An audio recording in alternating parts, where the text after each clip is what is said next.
H.P. Lovecraft. The Whisperer in Darkness. Chapter 1. Bear in mind closely that I did not see any actual visual horror at the end. To say that a mental shock was the cause of what I inferred, the last straw which sent me racing out of the lonely Ackley farmhouse and through the wild domed hills of Vermont in a commandeered motor at night, is to ignore the plainest facts of my final experience.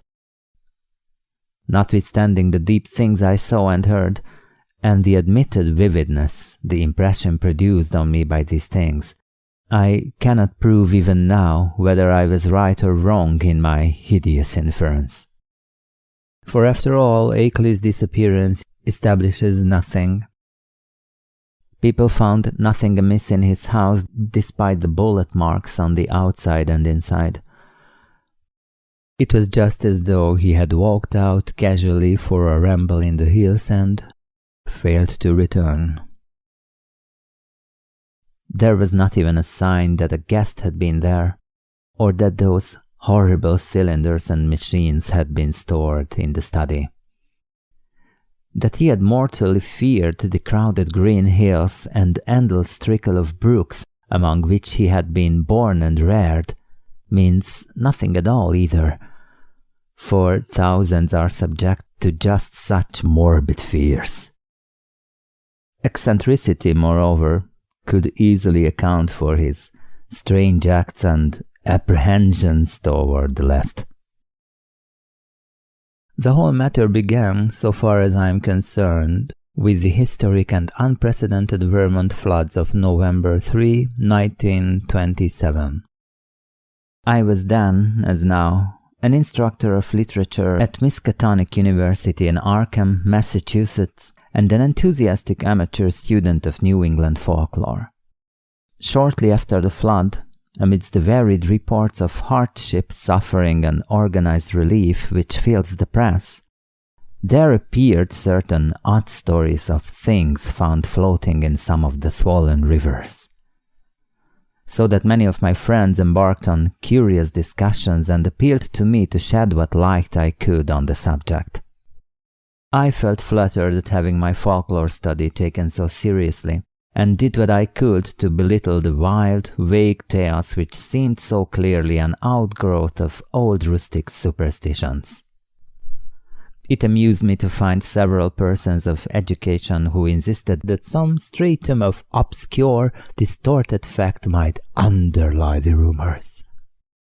The tales thus brought to my notice came mostly through newspaper cuttings, though one yarn had an oral source and was repeated to a friend of mine in a letter from his mother in Hardwick, Vermont. The type of thing described was essentially the same in all cases, though there seemed to be 3 separate instances involved. One connected with the Winooski River near Montpelier, another attached to the West River in Windham County beyond Newfane, and the third centering in the Passumpsic in Caledonia County above Lyndonville. Of course, many of the stray items mentioned other instances, but in analysis they all seem to boil down to these 3. In each case, country folk reported seeing one or more very bizarre and disturbing objects in the surging waters that poured down from the unfrequented hills, and there was a widespread tendency to connect these sights with a primitive, half-forgotten cycle of whispered legend, which old people resurrected for the occasion. What people thought they saw were organic shapes, not quite like any they had ever seen before. Naturally, there were many human bodies washed along by the streams in that tragic period, but those who described these strange shapes felt quite sure that they were not human, despite some superficial resemblances in size and general outline. Nor, said the witnesses, they could have been any kind of animal known to Vermont. They were pinkish things about 5 feet long, with crustaceous bodies bearing vast pairs of dorsal fins or membranous wings and several sets of articulated limbs, and with a sort of convoluted ellipsoid covered with multitudes of very short antennae where a head would ordinarily be. It was really remarkable how closely the reports from different sources tended to coincide, though the wonder was lessened by the fact that the old legends, shared at one time throughout the hill country, furnished a morbidly vivid picture which might well have colored the imaginations of all the witnesses concerned. It was my conclusion that such witnesses, in every case naive and simple backwoods folk, had glimpsed the battered and bloated bodies of human beings or farm animals in the whirling currents, and had allowed the half-remembered folklore to invest these pitiful objects with fantastic attributes. The ancient folklore, while cloudy, evasive, and largely forgotten by the present generation, was of a highly singular character and obviously reflected the influence of still earlier Indian tales. I knew it well, though I had never been in Vermont, through the exceedingly rare monograph of Eli Davenport, which embraces material orally obtained prior to 1839 among the oldest people of the state. This material, moreover, closely coincided with tales which I had personally heard from elderly rustics in the mountains of New Hampshire. Briefly summarized, it hinted at a hidden race of monstrous beings, which lurked somewhere among the remoter hills, in the deep woods of the highest peaks, and the dark valleys where streams trickle from unknown sources. These beings were seldom glimpsed, but evidences of their presence were reported by those who had ventured farther than usual up the slopes of certain mountains or into certain deep, steep-sided gorges that even the wolves shunned. There were queer footprints or claw prints in the mud of brook margins and barren patches, and curious circles of stones with the grass around them worn away, which did not seem to have been placed or entirely shaped by nature. There were, too, certain caves of problematical depth in the sides of the hills, with mouths closed by boulders in a manner scarcely accidental, and with more than average quota of the queer prints leading both toward and away from them, if indeed the direction of these prints could be justly estimated. And worst of all, there were the things which adventurous people had seen very rarely in the twilight of the remotest valleys and the dense perpendicular woods above the limits of normal hill climbing. It would have been less uncomfortable if the stray accounts of these things had not agreed so well. As it was, nearly all the rumors had several points in common. Averring that the creatures were a sort of huge, light red crab with many pairs of legs and with two great bat-like wings in the middle of the back. They sometimes walked on all their legs and sometimes on the hindmost pair only, using the others to convey large objects of indeterminate nature. On one occasion they were spied in considerable numbers, a detachment of them wading along a shallow woodland watercourse 3 abreast in evidently disciplined formation. Once a specimen was seen flying, launching itself from the top of a bold, lonely hill at night and vanishing in the sky after its great flapping wings had been silhouetted an instant against the full moon. These things seemed content, on the whole, to let mankind alone, though they were at times held responsible for the disappearance of venturesome individuals, especially persons who built houses too close to certain valleys or too high up on certain mountains. Many localities came to be known as inadvisable to settle in, the feeling persisting long after the cause was forgotten. People would look up at some of the neighboring mountain precipices with a shudder, even when not recalling how many settlers had been lost, and how many farmhouses burned to ashes on the lower slopes of those grim green sentinels. But while according to the earliest legends the creatures would appear to have harmed only those trespassing on their privacy, there were later accounts of their curiosity respecting men and of their attempts to establish secret outposts in the human world. There were tales of the queer claw prints seen around farmhouse windows in the morning, and of occasional disappearances in regions outside the obviously haunted areas. Tales, besides, of buzzing voices in imitation of human speech which made surprising offers to lone travelers on roads and cart paths in the deep woods, and of children frightened out of their wits by things seen or heard where the primal forest pressed close upon their dooryards.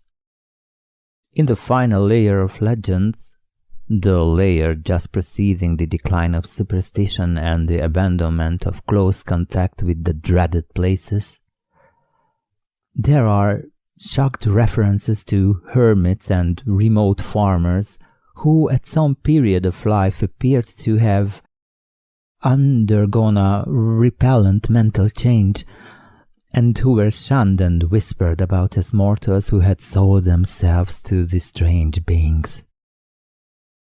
In one of the northeastern counties, it seemed to be a fashion about 1800 to accuse eccentric and unpopular recluses of being allies or representatives of the abhorred things.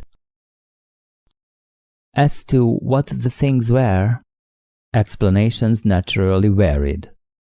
The common name applied to them was those ones or the old ones, though other terms had a local and transient use.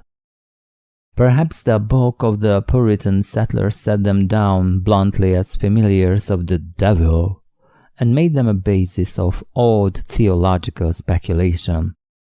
Those with Celtic legendary in their heritage, mainly the Scot-Irish element of New Hampshire, and their kindred who had settled in Vermont on Governor Wentworth's colonial grants, linked them vaguely with the Malin fairies and little people of the bogs and rocks, and protected themselves with scraps of incantation handed down through many generations. But the Indians had the most fantastic theories of all. While different tribal legends differed, there was a marked consensus of belief in certain vital particulars, it being unanimously agreed that the creatures were not native to this earth. The Pennacock myths, which were the most consistent and picturesque, thought that the winged ones came from the Great Bear in the sky, and had mines in our earthly hills, whence they took a kind of stone they could not get on any other world. They did not live here, said the myths, but merely maintained outposts and flew back with vast cargoes of stone to their own stars in the north. They harmed only those earth people who got too near them or spied upon them. Animals shunned them through instinctive hatred, not because of being hunted. They could not eat the things and animals of earth, but brought their own food from the stars. It was bad to get near them, and sometimes young hunters who went into their hills never came back. It was not good either to listen to what they whispered at night in the forest with voices like a bee's that tried to be like the voices of men. They knew the speech of all kinds of men, Pennachucks, Hurons, men of the Five Nations, but did not seem to have or need any speech of their own. They talked with their heads, which changed color in different ways to mean different things.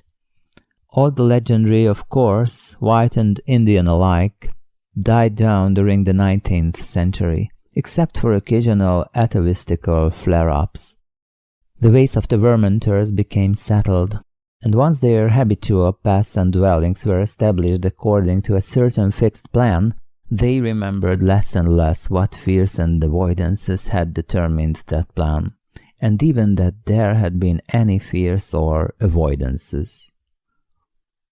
Most people simply knew that certain hilly regions were considered as highly unhealthy, unprofitable, and generally unlucky to live in, and that the farther one kept from them, the better off one usually was.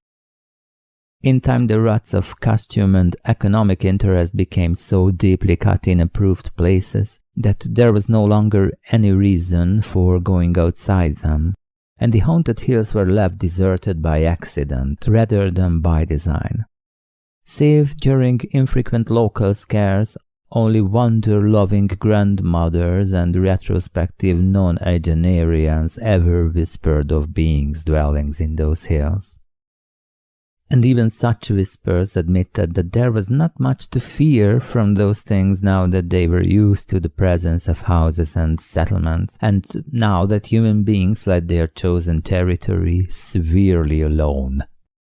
All this I had long known from my reading, and from certain folk tales picked up in New Hampshire. Hence, when the flood-time rumors began to appear, I could easily guess what imaginative background had evolved them.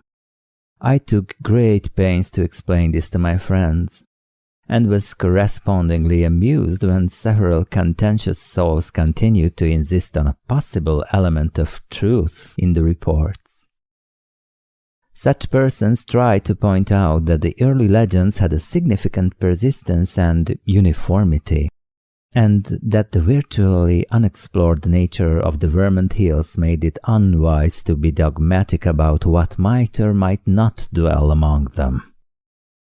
Nor could they be silenced by my assurance that all the myths were of a well-known pattern common to most of mankind and determined by early phases of imaginative experience which always produced the same type of delusion. It was of no use to demonstrate to such opponents that the Vermont myths differed but little, in a sense, from those universal legends of natural personification which filled the ancient world with fauns and dryads and satyrs, suggested the Kallikanzarai of modern Greece, and gave to wild Wales and Ireland their dark hints of strange, small, and terrible hidden races of troglodytes and burrowers. No use either to point out the even more startlingly similar belief of the Nepalese hill tribes in the dreaded Migo, or abominable snowmen, who lurk hideously amidst the ice and rock pinnacles of the Himalayan summits.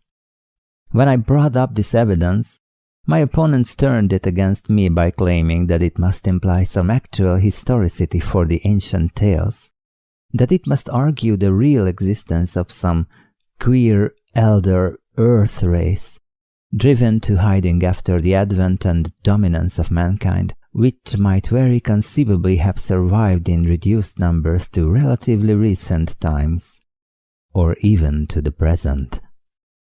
The more I laughed at such theories, the more these stubborn friends asseverated them, adding that even without the heritage of legend, the recent reports were too clear, consistent, detailed, and sanely prosaic in manner of telling to be completely ignored. 2 or 3 fanatical extremists went so far as to hint at possible meanings in the ancient Indian tales which gave the hidden beings a non-terrestrial origin, citing the extravagant books of Charles Fort with their claims that voyagers from other worlds and outer space have often visited the Earth. Most of my foes, however, were merely romanticists who insisted on trying to transfer to real life the fantastic lore of lurking little people made popular by the magnificent horror fiction of Arthur Machen. Chapter 2. As was only natural under the circumstances, this piquant debating finally got into print in the forms of letters to the Arkham Advertiser, some of which were copied in the press of those Vermont regions whence the flood stories came.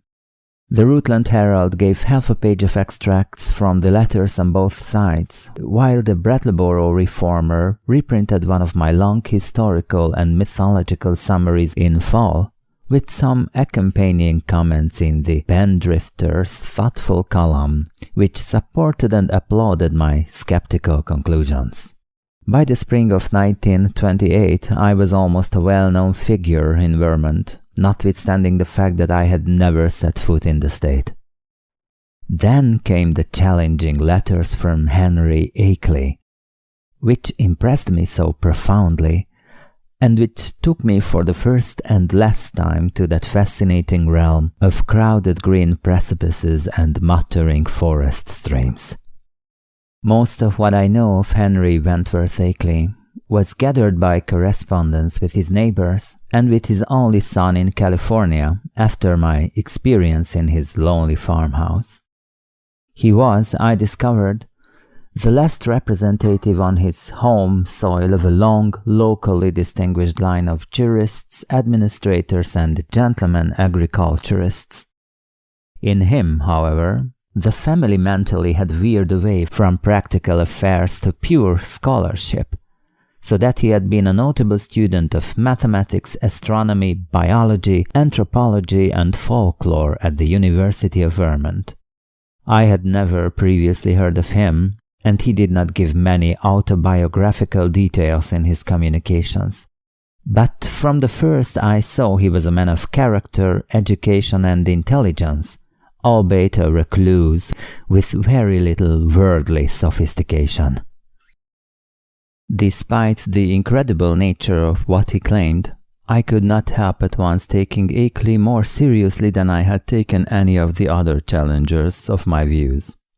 For one thing, he was really close to the actual phenomena, visible and tangible, that he speculated so grotesquely about, and for another thing, he was amazingly willing to leave his conclusions in a tentative state like a true man of science. He had no personal preferences to advance, and was always guided by what he took to be solid evidence. Of course, I began by considering him mistaken, but gave him credit for being intelligently mistaken, and at no time did I emulate some of his friends in attributing his ideas and his fear of the lonely green hills to insanity. I could see that there was a great deal to the man, and knew that what he reported must surely come from strange circumstance deserving investigation, however little it might have to do with the fantastic causes he assigned. Later on, I received from him certain material proofs which placed the matter on a somewhat different and bewilderingly bizarre basis. I cannot do better than transcribe in full, so far as is possible, the long letter in which Akeley introduced himself and which formed such an important landmark in my own intellectual history. It is no longer in my possession, but my memory holds almost every word of its portentous message, and again I affirm my confidence in the sanity of the man who wrote it. Here is the text. A text which reached me in the cramped, archaic-looking scroll of one who had obviously not mingled much with the world during his sedate, scholarly life. RFD number 2000, Windham Co., Vermont, May 5, 1928, Alberton Wilmort, ESQ, 118 Saltonstall Street, Arkham, Mass. My dear sir, I have read with great interest the Brattleboro Reformer's reprint, April 23, 28, of your letter on the recent stories of strange bodies seen floating in our flooded streams last fall, and on the curious folklore they so well agree with.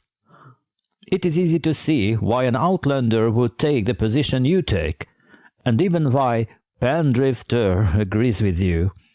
That is the attitude generally taken by educated persons both in and out of Vermont, and was my own attitude as a young man.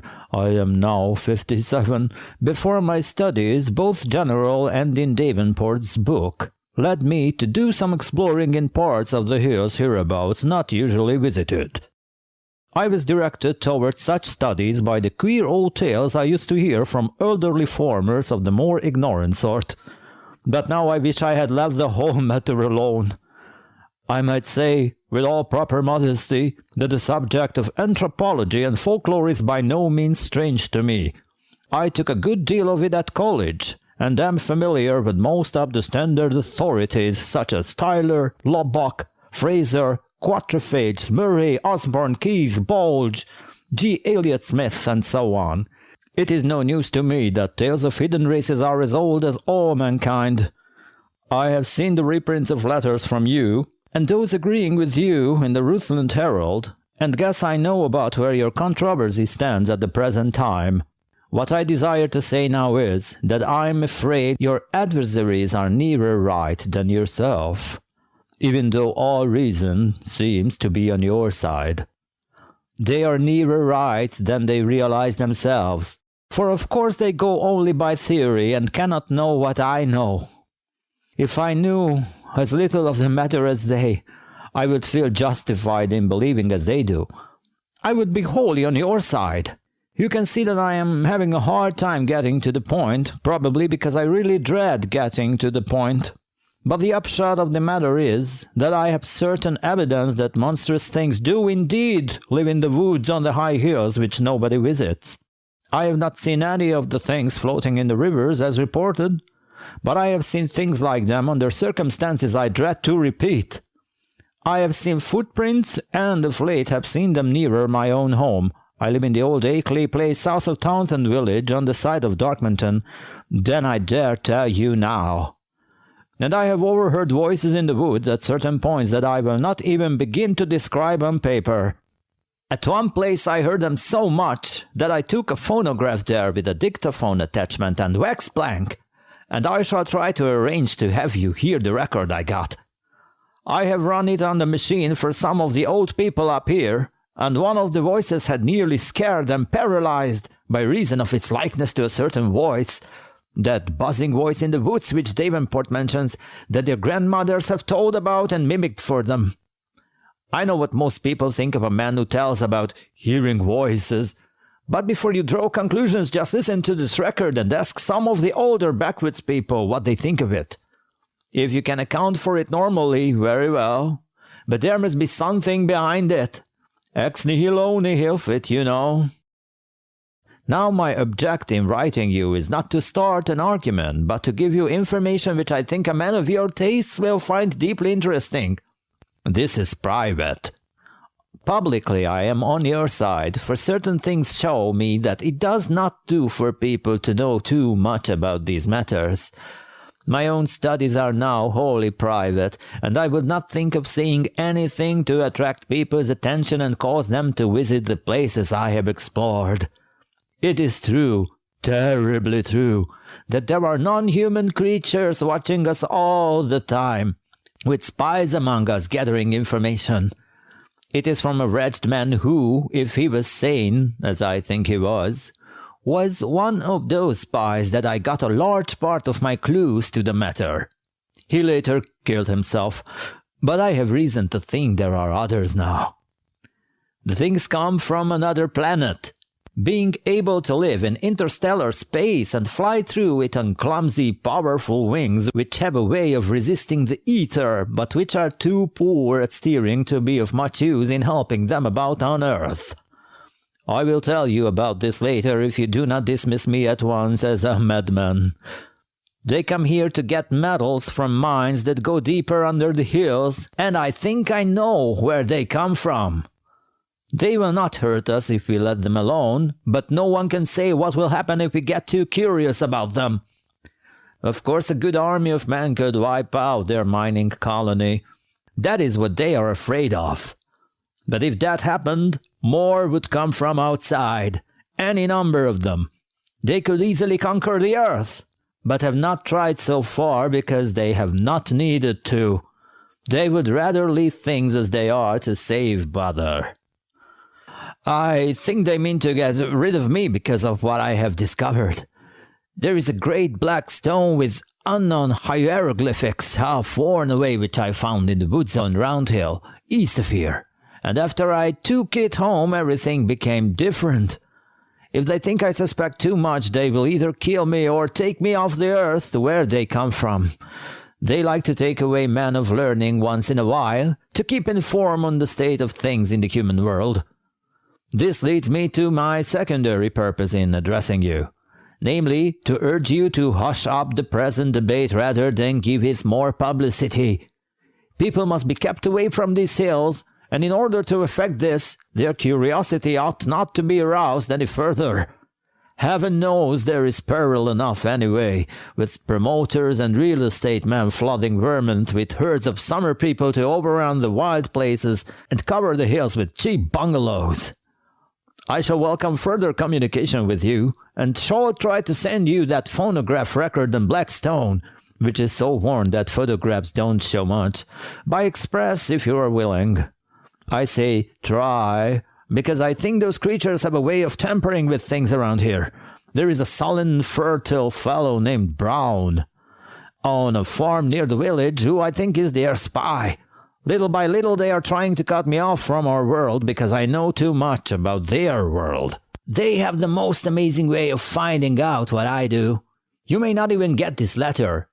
I think I shall have to leave this part of the country and go live with my son in San Diego, California, if things get any worse, but it is not easy to give up the place you were born in, and where your family has lived for 6 generations. Also, I would hardly dare sell this house to anybody now that the creatures have taken notice of it. They seem to be trying to get the black stone back and destroy the phonograph record, but I shall not let them if I can help it. My great police dogs always hold them back, for there are very few here as yet, and they are clumsy in getting about.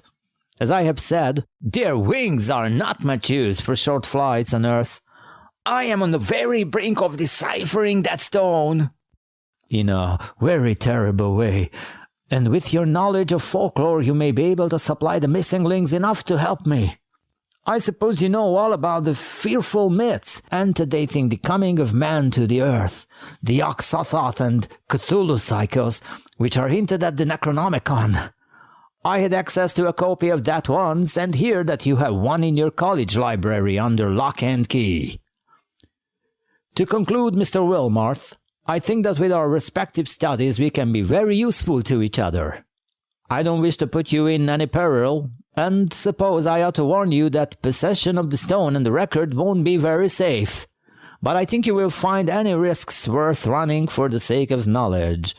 I will drive down to Newfane or Brattleboro to send whatever you authorize me to send. For the express offices there are more to be trusted. I might say that I live quite alone now, since I can't keep hired help anymore. They won't stay because of the things that try to get near the house at night and that keep the dogs barking continually. I am glad I didn't get as deep as this into the business while my wife was alive, for it would have driven her mad.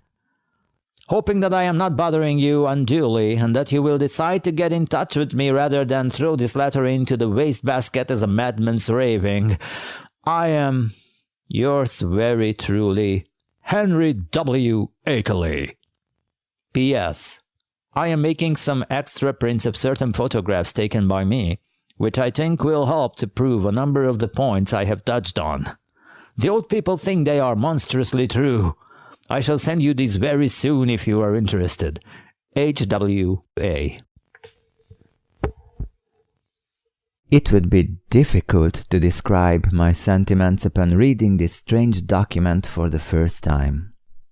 By all ordinary rules, I ought to have laughed more loudly at these extravagances than at the far milder theories which had previously moved me to mirth. Yet something in the tone of the letter made me take it with paradoxical seriousness.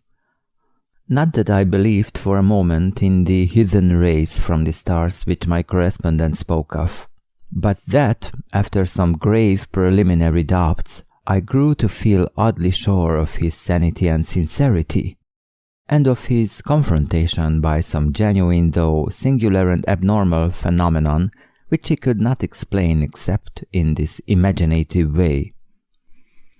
It could not be as he thought it, I reflected, yet on the other hand, it could not be otherwise than worthy of investigation. The man seemed unduly excited and alarmed about something, but it was hard to think that all cause was lacking. He was so specific and logical in certain ways, and after all his yarn did fit in so perplexingly well with some of the old myths, even the wildest Indian legends. That he had really overheard disturbing voices in the hills and had really found the black stone he spoke about was wholly possible despite the crazy inferences he had made, inferences probably suggested by the man who had claimed to be a spy of the outer beings and had later killed himself. It was easy to deduce that this man must have been wholly insane, but that he probably had a streak of perverse outward logic, which made the naive Akeley, already prepared for such things by his folklore studies, believe his tale. As for the latest developments, it appeared from his inability to keep higher tab that Akeley's humbler rustic neighbors were as convinced as he that his house was besieged by uncanny things at night. The dogs really barked too. And then the matter of that phonograph record, which I could not but believe he had obtained in the way he said. It must mean something, whether animal noises deceptively like human speech, or the speech of some hidden, night-haunting human being decayed to a state not much above that of lower animals. From this my thoughts went back to the black hieroglyphed stone and to speculations about what it might mean. Then too, what of the photographs which Akeley said he was about to send, and which the old people had found so convincingly terrible? As I reread the crumpled handwriting, I felt as never before that my credulous opponents might have more on their side than I had conceded. After all, there might be some queer and perhaps hereditary misshapen outcasts in those shunned hills, even though no such race of star-born monsters as folklore claimed. And if there were, then the presence of strange bodies in the flooded streams would not be fully beyond belief. Was it too presumptuous to suppose that the old legends and the recent reports had this much of reality behind them? But even as I harbored these doubts, I felt ashamed that so fantastic a piece of bizarrerie as Henry Akeley's wild letter had brought them up. In the end, I answered Akeley's letter, adopting a tone of friendly interest and soliciting further particulars. His reply came almost by return mail and contained, true to promise, a number of Kodak views of scenes and objects illustrating what he had to tell. Glancing at these pictures as I took them from the envelope, I felt a curious sense of fright and nearness to forbidden things. For, in spite of the vagueness of most of them, they had a damnably suggestive power, which was intensified by the fact of their being genuine photographs, actual optical links with what they portrayed, and the product of an impersonal transmitting process without prejudice, fallibility, or mendacity. The more I looked at them, the more I saw that my previous estimate of Akeley and his story had not been unjustified. Certainly, these pictures carried conclusive evidence of something in the Vermont Hills which was at least vastly outside the radius of our common knowledge and belief. The worst thing of all was the footprint, a view taken where the sun shone on a mud patch somewhere in a deserted upland. This was no cheaply counterfeited thing, I could see at a glance.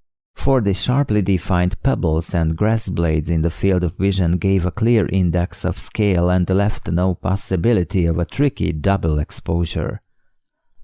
I have called the thing a footprint, but claw print would be a better term.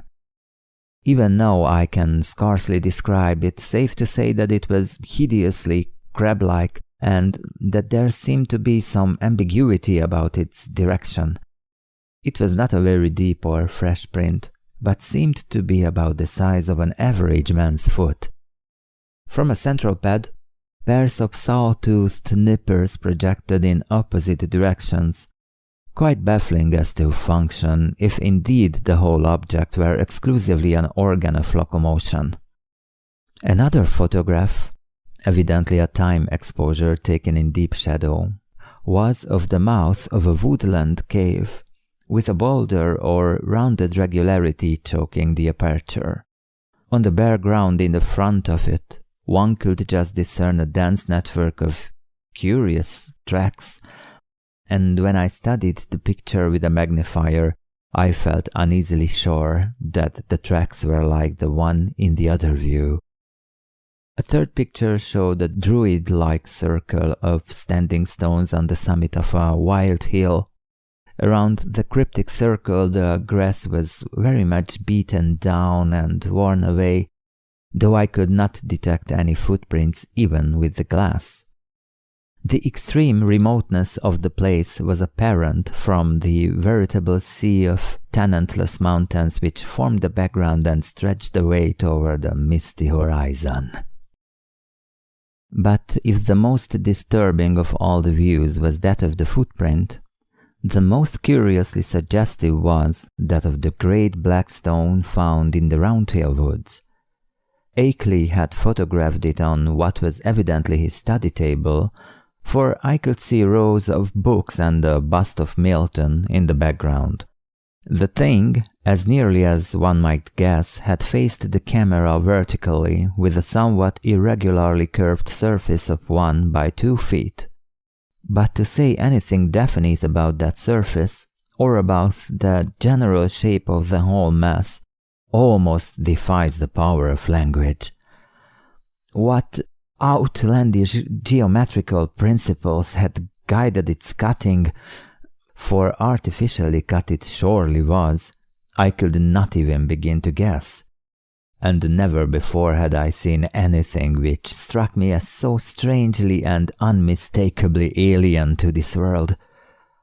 Of the hieroglyphics on the surface I could discern very few, but 1 or 2 that I did see gave rather a shock. Of course they might be fraudulent, for others beside myself had read the monstrous and abhorred Necronomicon of the mad Arab Abdul al-Hazred. But it nevertheless made me shiver to recognize certain ideographs which study had taught me to link with the most blood-curdling and blasphemous whispers of things that had had a kind of mad half existence before the Earth and the other inner worlds of the solar system were made.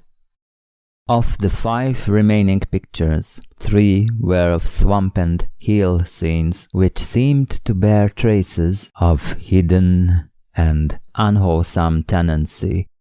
Another was a queer mark in the ground very near Akeley's house, which he said he had photographed the morning after a night on which the dogs had barked more violently than usual. It was very blurred, and one could really draw no certain conclusions from it. But it did seem fiendishly like that other mark or claw print photographed on the deserted upland. The final picture was of the Akeley place itself. A trim white house of 2 stories and attic, about a century and a quarter old, and with a well-kept lawn and stone-bordered path leading up to a tastefully carved Georgian doorway.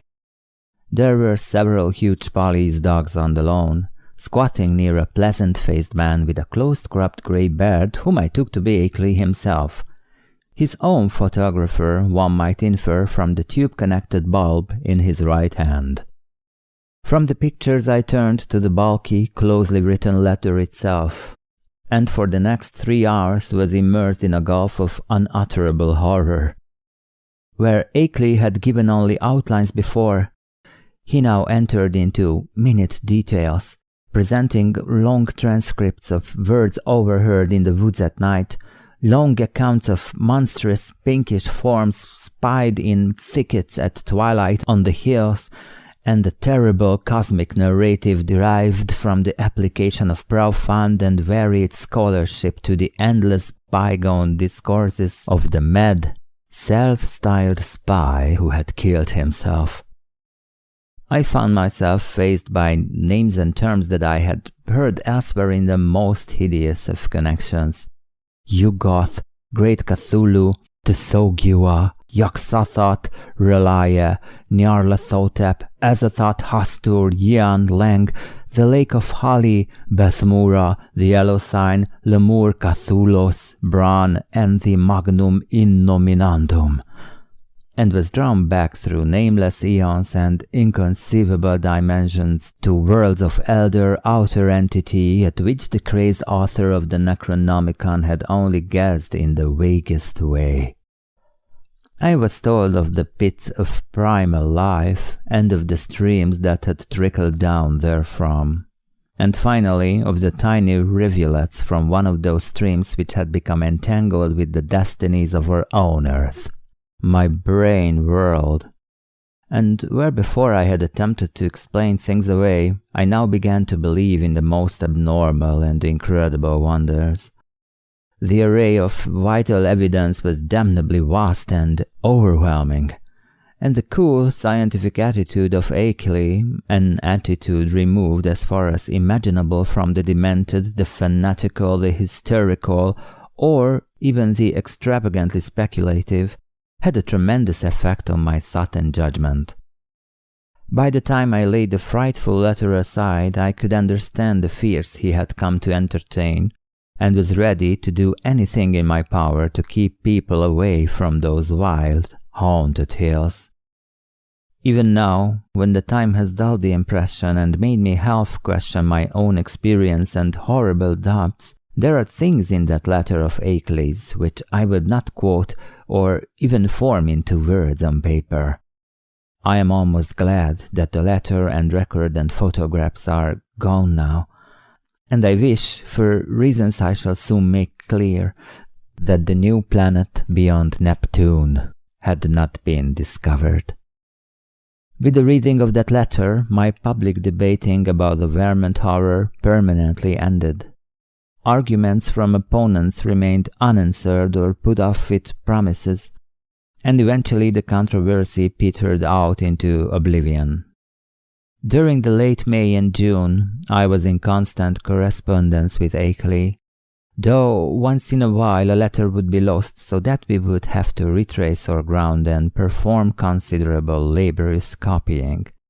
What we were trying to do as a whole was to compare notes in matters of obscure mythological scholarship and arrive at a clearer correlation of the vermont horrors with the general body of primitive world legend. For one thing, we virtually decided that these morbidities and the hellish Himalayan Mi-Go were one and the same order of incarnated nightmare. There was also absorbing zoological conjectures, which I would have referred to Professor Dexter in my own college, but for Akeley's imperative command to tell no one of the matter before us. If I seem to disobey that command now, it is only because I think that at this stage a warning about those farther Vermont hills and about those Himalayan peaks which bold explorers are more and more determined to ascend is more conducive to public safety than silence would be. One specific thing we were leading up to was the deciphering of the hieroglyphics on that infamous black stone. A deciphering which might well place us in possession of secrets deeper and more dizzying than any formerly known to man. Chapter 3. Toward the end of June, the phonograph record came, shipped from Brattleboro, since Akeley was unwilling to trust conditions on the branch line north of there. He had begun to feel an increased sense of espionage, aggravated by the loss of some of her letters, and said much about the insidious deeds of certain men whom he considered tools and agents of the hidden beings. Most of all, he suspected the surly farmer Walter Brown, who lived alone on a run-down hillside place near the deep woods, and who was often seen loafing around corners in Brattleboro, Bellows Falls, Newfane, and South Londonderry in the most inexplicable and seemingly unmotivated way. Brown's voice, he felt convinced, was one of those he had overheard on a certain occasion in a very terrible conversation, and he had once found a footprint or claw print near Brown's house, which might possess the most ominous significance. It had been curiously near some of Brown's own footprints that faced toward it. So the record was shipped from Brattleboro, whither Akeley drove in his Ford car along the lonely Vermont backroads. He confessed in an accompanying note that he was beginning to be afraid of those roads, and that he would not even go into Townsend for supplies now except in broad daylight. It did not pay, he repeated again and again, to know too much, unless one were very remote from those silent and problematical hills. He would be going to California pretty soon to live with his son, though it was hard to leave a place where all one's memories and ancestral feelings centered. Before trying the record on the commercial machine which I borrowed from the college administration building, I carefully went over all the explanatory matter in Akeley's various letters. This record, he said, was obtained about 1 a.m. on the 1st of May, 1915. Near the closed mouth of a cave where the wooded west slope of Dark Mountain rises out of Lee's Swamp.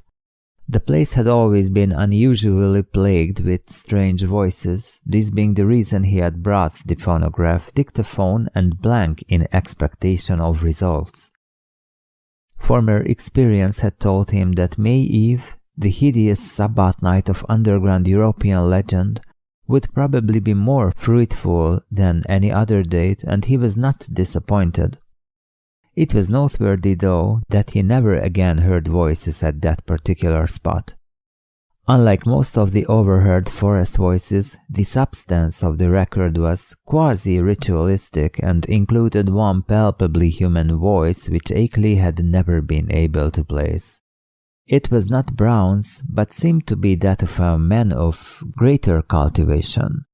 The second voice, however, was the real crux of the thing, for this was the accursed buzzing which had no likeness to humanity, despite the human words which it uttered in good English grammar and a scholarly accent. The recording phonograph and dictaphone had not worked uniformly well, and had of course been at a great disadvantage because of the remote and muffled nature of the overheard ritual, so that the actual speech secured was very fragmentary. Akeley had given me a transcript of what he believed the spoken words to be, and I glanced through this again as I prepared the machine for action. The text was darkly mysterious rather than openly terrible, though a knowledge of its origin and matter of gathering gave it all the associative horror which any words could well possess. I will present it here in full as I remember it, and I am fairly confident that I know it correctly by heart, not only from reading the transcript, but from playing the record itself over and over again. It is not a thing which one might readily forget. Is the Lord of the wood, even to, and the gifts of the men of land. So from the wells of night to the gulfs of space, and from the gulfs of space to the wells of night, ever the praises of great Cthulhu, of the Sogua, and of him who is not to be named, ever their praises and abundance to the black goat of the woods. Iya, Shabnegurath, the goat with 1,000 young. Burat, the Blackfoot of the woods with 1,000 young.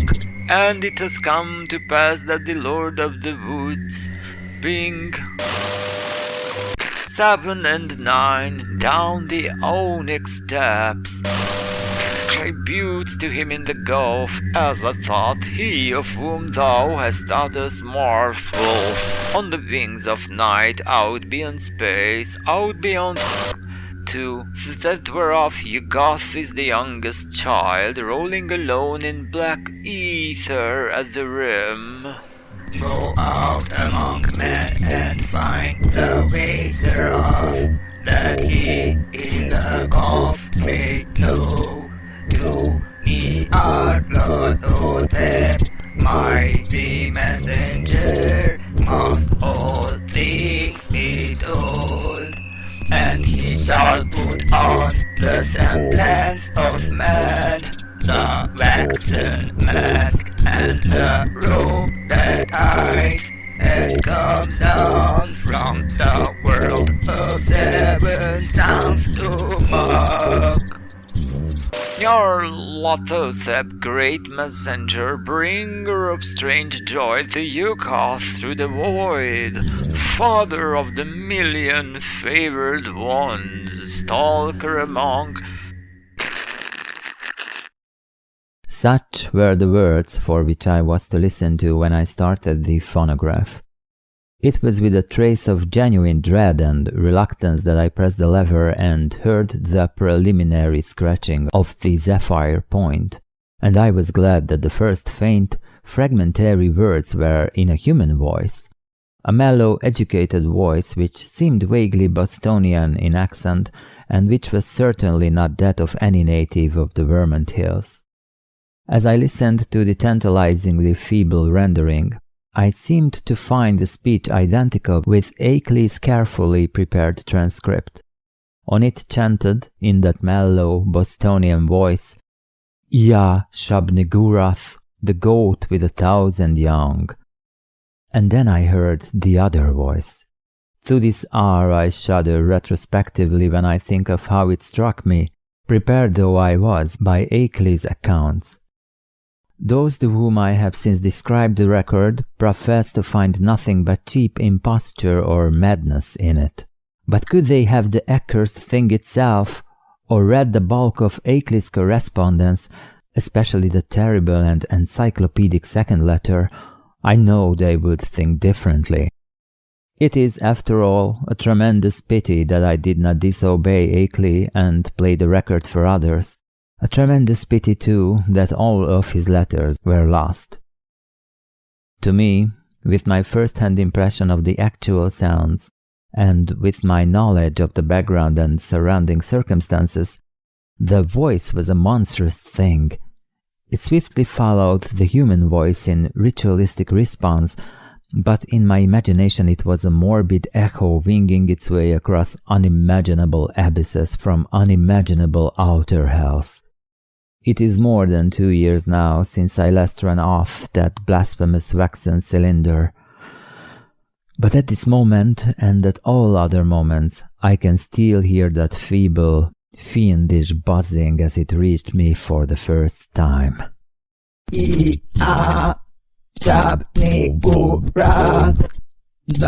Blackfoot of the woods with 1,000 young. But though the voice is always in my ears, I have not even yet been able to analyze it well enough for a graphic description. It was like the drone of some loathsome gigantic insect ponderously shaped into the articulate speech of an alien species, and I am perfectly certain that the organs producing it can have no resemblance to the vocal organs of man, or indeed to those of any of the mammalia. There were singularities in timbre, range, and overtones which placed this phenomenon wholly outside the sphere of humanity and earth life. Its sudden advent that first time almost stunned me, and I heard the rest of the record through in a sort of abstracted daze. When the longer passage of buzzing came, there was a sharp intensification of that feeling of blasphemous infinity which had struck me during the shorter and earlier passage. At last the record ended abruptly, during an unusually clear speech of the human and Bostonian voice. But I sat stupidly staring long after the machine had automatically stopped. I hardly need say that I gave that shocking record many other playing, and that I made exhaustive attempts at analysis and commenting, comparing notes with Akeley.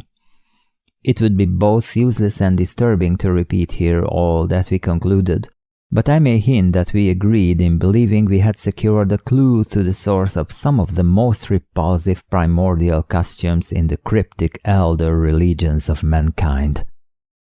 It seemed plain to us also that there were ancient and elaborate alliances between the hidden outer creatures and certain members of the human race.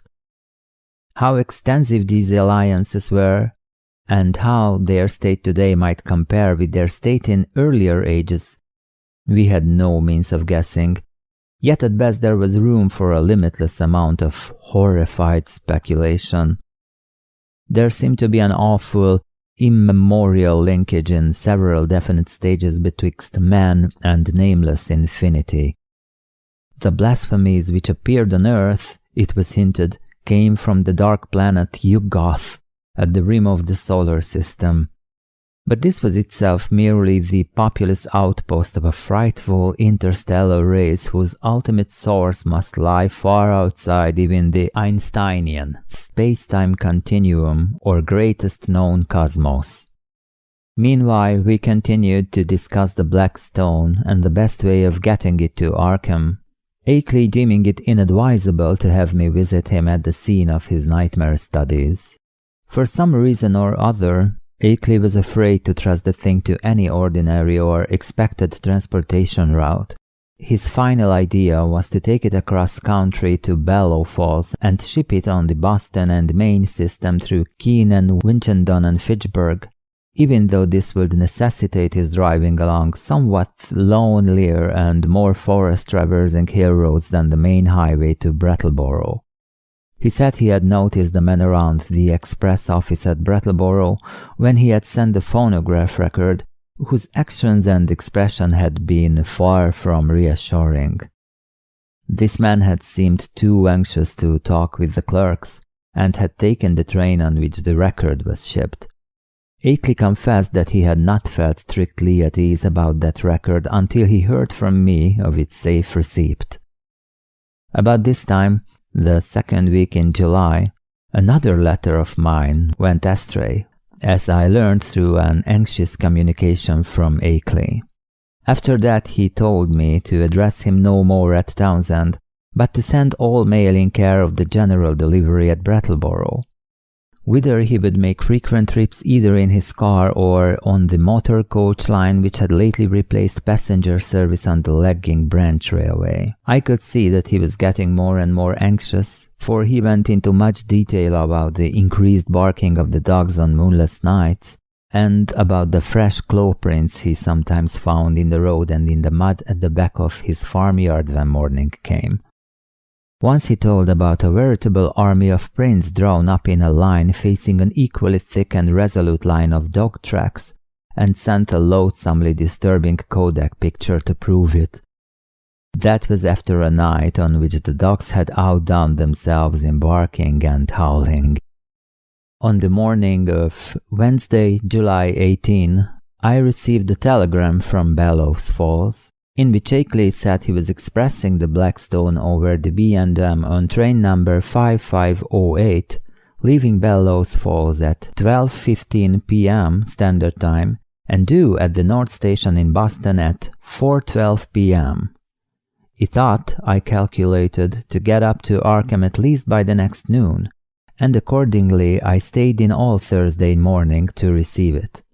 But noon came and went without its advent, and when I telephoned down to the express office, I was informed that no shipment for me had arrived. My next act, performed amidst a growing alarm, was to give a long-distance call to the express agent at the Boston North Station, and I was scarcely surprised to learn that my consignment had not appeared. Train number 5508 had pulled in only 35 minutes late on the day before, but had contained no box addressed to me. The agent promised, however, to institute a searching inquiry, and I ended the day by sending Akeley a night letter outlining the situation. With commendable promptness, a report came from the Boston office on the following afternoon, the agent telephoning as soon as he learned the facts. It seemed that the railway express clerk on number 5508 had been able to recall an incident which might have much bearing on my loss, an argument with a very curious-voiced man, lean, sandy and rustic-looking, when the train was waiting at Keene, NH, shortly after 1 o'clock standard time. The man, he said, was greatly excited about a heavy box which he claimed to expect, but which was neither on the train nor entered on the company's books. He had given the name of Stanley Adams, and had such a queerly thick, drowning voice that it made the clerk abnormally dizzy and sleepy to listen to him. The clerk could not remember quite how the conversation had ended, but recalled starting into a fuller awakeness when the train began to move. The Boston agent added that this clerk was a young man of wholly unquestioned veracity and reliability, of known antecedents and long with the company. That evening, I went to Boston to interview the clerk in person, having obtained his name and address from the office. He was a frank, prepossessing fellow, but I saw that he could add nothing to his original account. Oddly, he was scarcely sure that he could even recognize the strange inquirer again. Realizing that he had no more to tell, I returned to Arkham and sat up till morning writing letters to Akeley, to the express company and to the police department and station agent in Keene. I felt that the strange-voiced man who had so queerly affected the clerk must have a pivotal place in the ominous business, and hoped that Keene station employees and telegraph office records might tell something about him and about how he happened to make his inquiry when and where he did. I must admit, however, that all my investigations came to nothing. The queer-voiced man had indeed been noticed around the Keene station in the early afternoon of July 18, and one lounger seemed to couple him vaguely with a heavy box. But he was altogether unknown, and had not been seen before or since. He had not visited the telegraph office or received any message so far as could be learned, nor had any message which might justly be considered a notice of the Blackstone's presence on number 008 come through the office for anyone. Naturally, Akeley joined with me in conducting these inquiries, and even made a personal trip to Keene to question the people around the station. But his attitude toward the matter was more fatalistic than mine. He seemed to find the loss of the box a portentous and menacing fulfillment of inevitable tendencies, and had no real hope at all of its recovery.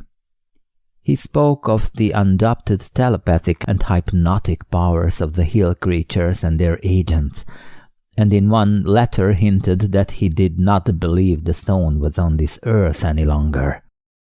For my part, I was duly enraged, for I had felt there was at least a chance of learning profound and astonishing things from the old blurred hieroglyphs. The matter would have ranked bitterly in my mind had not Akeley's immediately subsequent letters brought up a new phase of the whole horrible hill problem, which at once seized all my attention. Chapter 4. The Unknown Things. Akeley wrote in a script grown pitifully tremulous, had begun to close in on him with a wholly new degree of determination. The nocturnal barking of the dogs whenever the moon was dim or absent was hideous now, and there had been attempts to molest him on the lonely roads he had to traverse by day. On the 2nd of August, while bound for the village in his car, He had found a tree trunk laid in his path at a point where the highway ran through a deep patch of woods. While the savage barking of the 2 great dogs he had with him told all too well of the things which must have been lurking near. What would have happened had the dogs not been there, he did not dare guess, but he never went out now without at least 2 of his faithful and powerful pack. Other road experiences had occurred on August 5th and 6th, a shot grazing his car on one occasion, and the barking of the dogs telling of unholy woodland presences on the other. On August 15th I received a frantic letter which disturbed me greatly, and which made me wish Akeley could put aside his lonely reticence and call in the aid of the law. There had been frightful happenings on the night of the 12th, 30th, bullets flying outside the farmhouse, and 3 of the 12 great dogs being found shot dead in the morning. There were myriads of claw prints in the road, with the human prints of Walter Brown among them. Akeley had started to telephone to Brattleboro for more dogs, but the wire had gone dead before he had a chance to say much. Later he went to Brattleboro in his car, and learned there that linemen had found the main cable neatly cut at a point where it ran through the deserted hills north of Newfane. But he was about to start home with 4 fine new dogs, and several cases of ammunition for his big game repeating rifle. The letter was written at the post office in Brattleboro, and came through to me without delay. My attitude toward the matter was, by this time, quickly slipping from a scientific to an alarmingly personal one. I was afraid for Akeley in his remote, lonely farmhouse, and half afraid for myself because of my now definite connection with the strange hill problem. The thing was reaching out so. Would it suck me in and engulf me? In replying to his letter, I urged him to seek help and hinted that I might take action myself if he did not.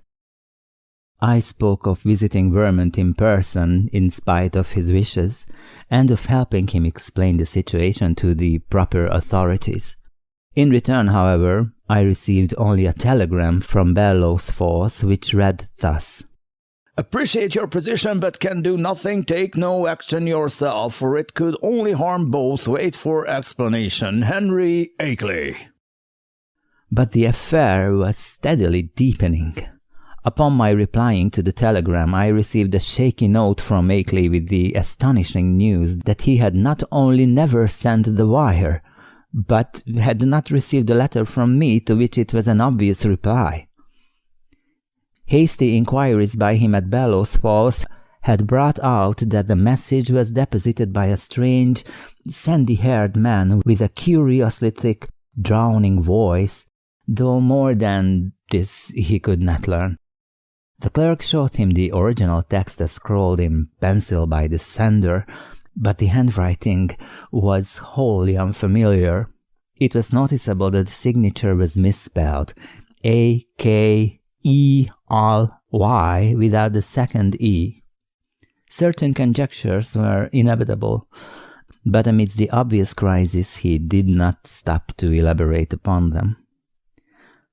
He spoke of the death of more dogs and the purchase of still others, and of the exchange of gunfire which had become a settled feature each moonless night. Brown's prints, and the prints of at least 1 or 2 more shod human figures were now found regularly among the claw prints in the road, and at the back of the farmyard.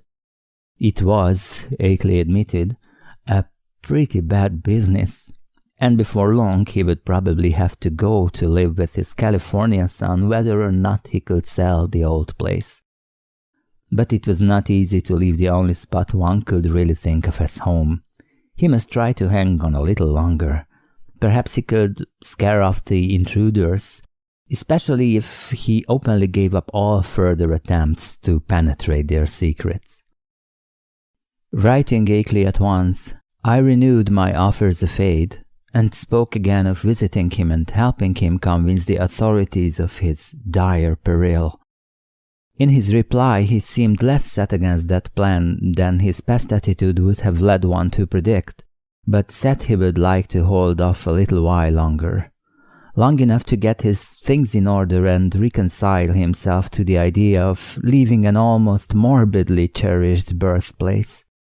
People looked askance at his studies and speculations, and it would be better to get quietly off without setting the countryside in a turmoil and creating widespread doubts of his own sanity.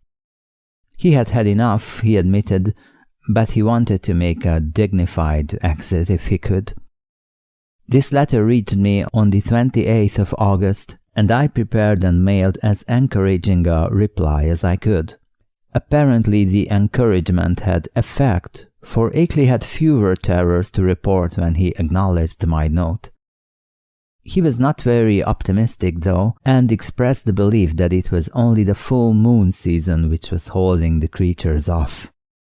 He hoped there would not be many densely cloudy nights, and talked vaguely of boarding in Brattleboro when the moon waned.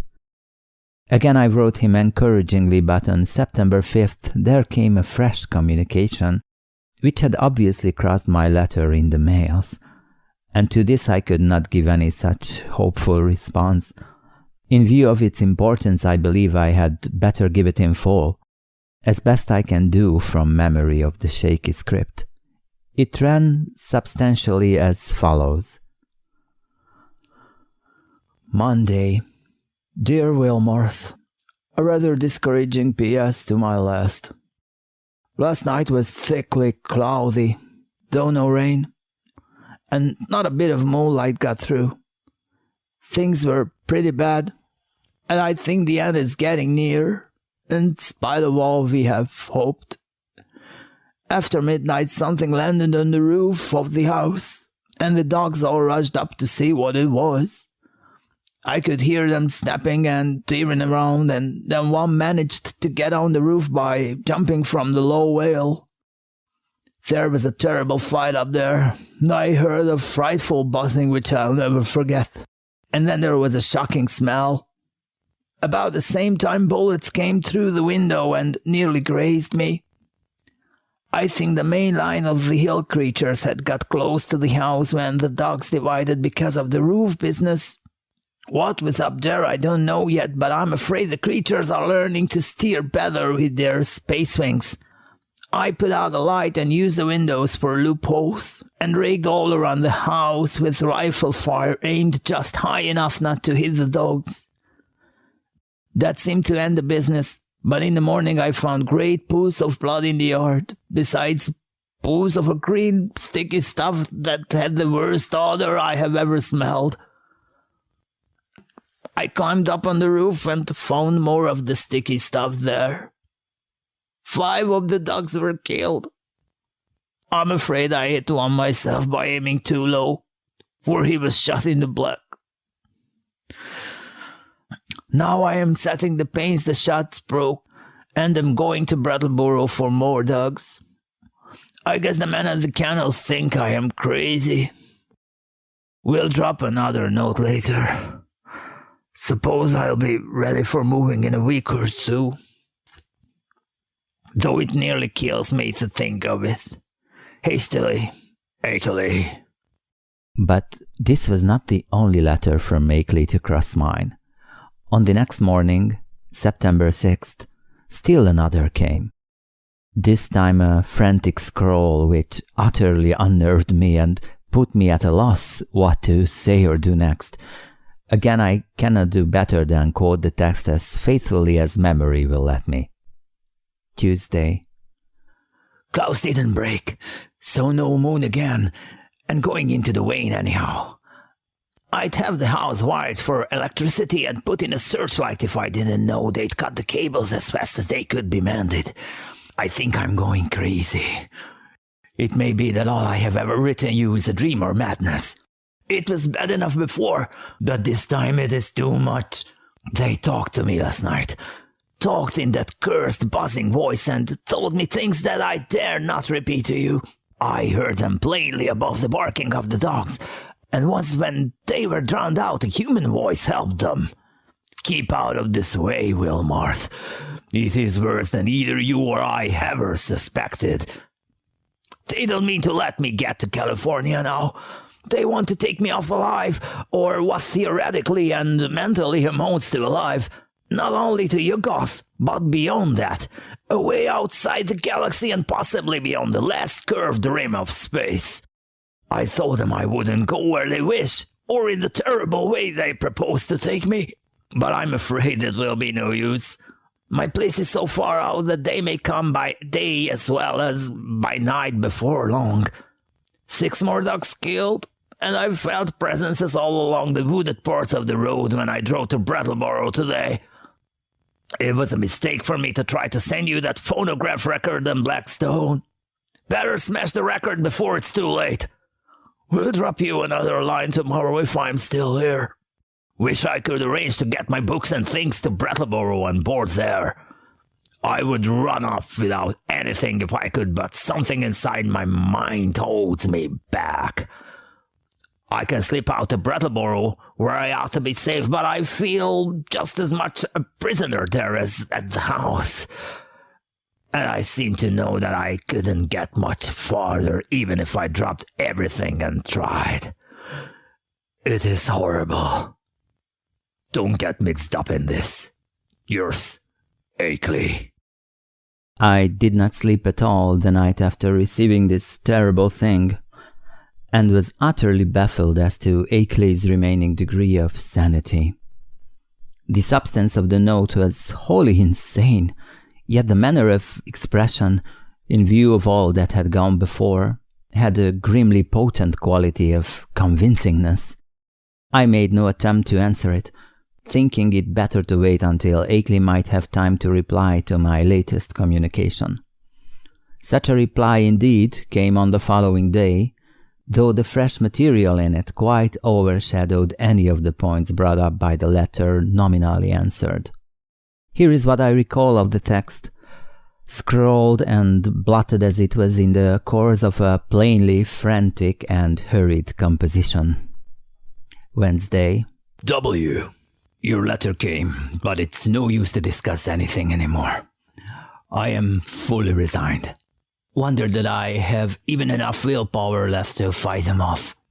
Can't escape even if I were willing to give up everything and run. They'll get me. Had a letter from them yesterday. RFD man brought it while I was at Brattleboro. Typed and postmarked Bellows Falls. That's what they want to do with me. I can't repeat it. Look out for yourself, too. Smash that record. Cloudy nights keep up and moon waning all the time. Wish I dared to get help. It might brace up my willpower. But everyone who would dare to come at all would call me crazy unless there happened to be some proof. Couldn't ask people to come for no reason at all. I'm all out of touch with everybody and have been for years. But I haven't told you the worst, Wilmarth.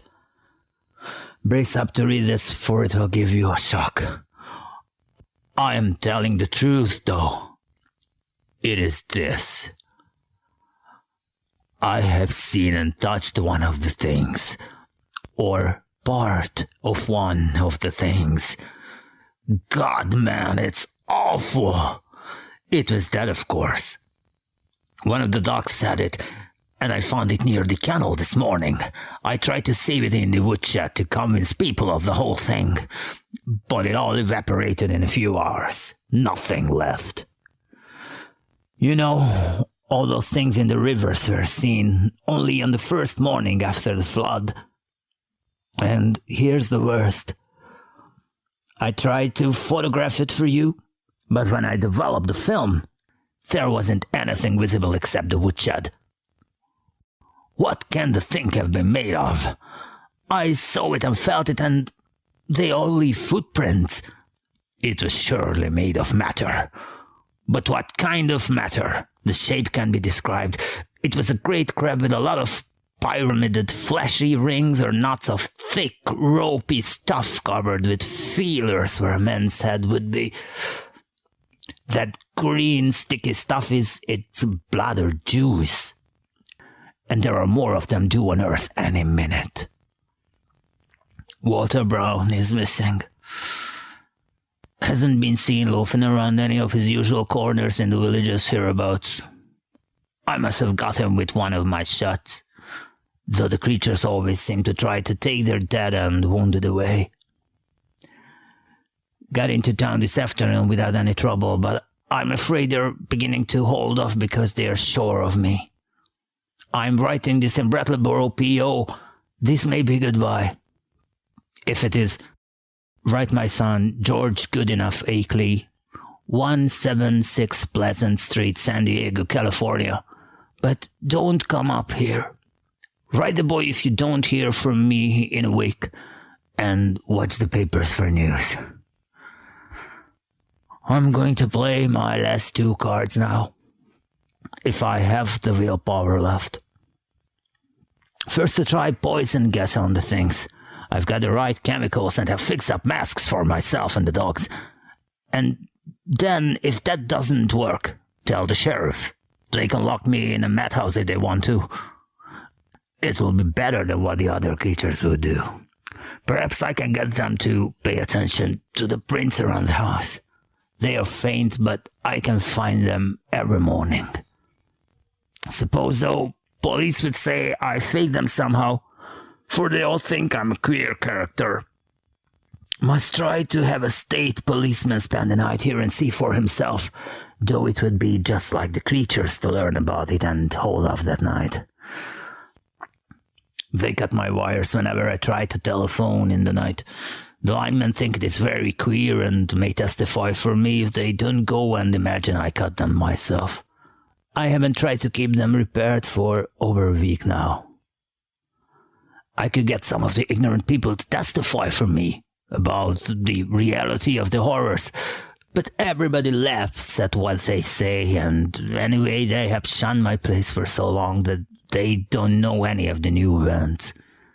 You couldn't get one of those random farmers to come within a mile of my house for love or money. The mail carrier hears what they say and jokes me about it. God, if I only dare tell them how real it is. I think I'll try to get him to notice the prints, but he comes in the afternoon and they're usually about gone by that time.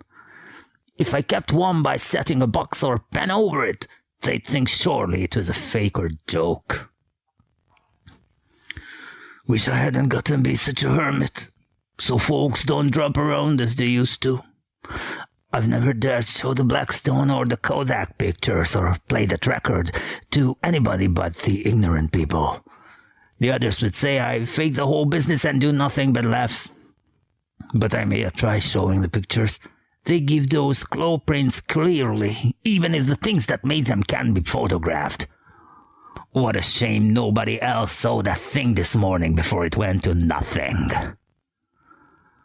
But I don't know as I care. After what I've been through, a madhouse is as good a place as any. The doctors can help me make up my mind to get away from this house, and that is all that will save me. Write my son, George, if you don't hear soon. Goodbye. Smash that record. And don't mix up in this. Yours, Bakley. This letter frankly plunged me into the blackest of terror. I did not know what to say in answer, but scratched up some incoherent words of advice and encouragement and sent them by registered mail. I recall urging Akeley to move to Brattleboro at once and place himself under the protection of the authorities, adding that I would come to that town with the phonograph record and help convince the courts of his sanity.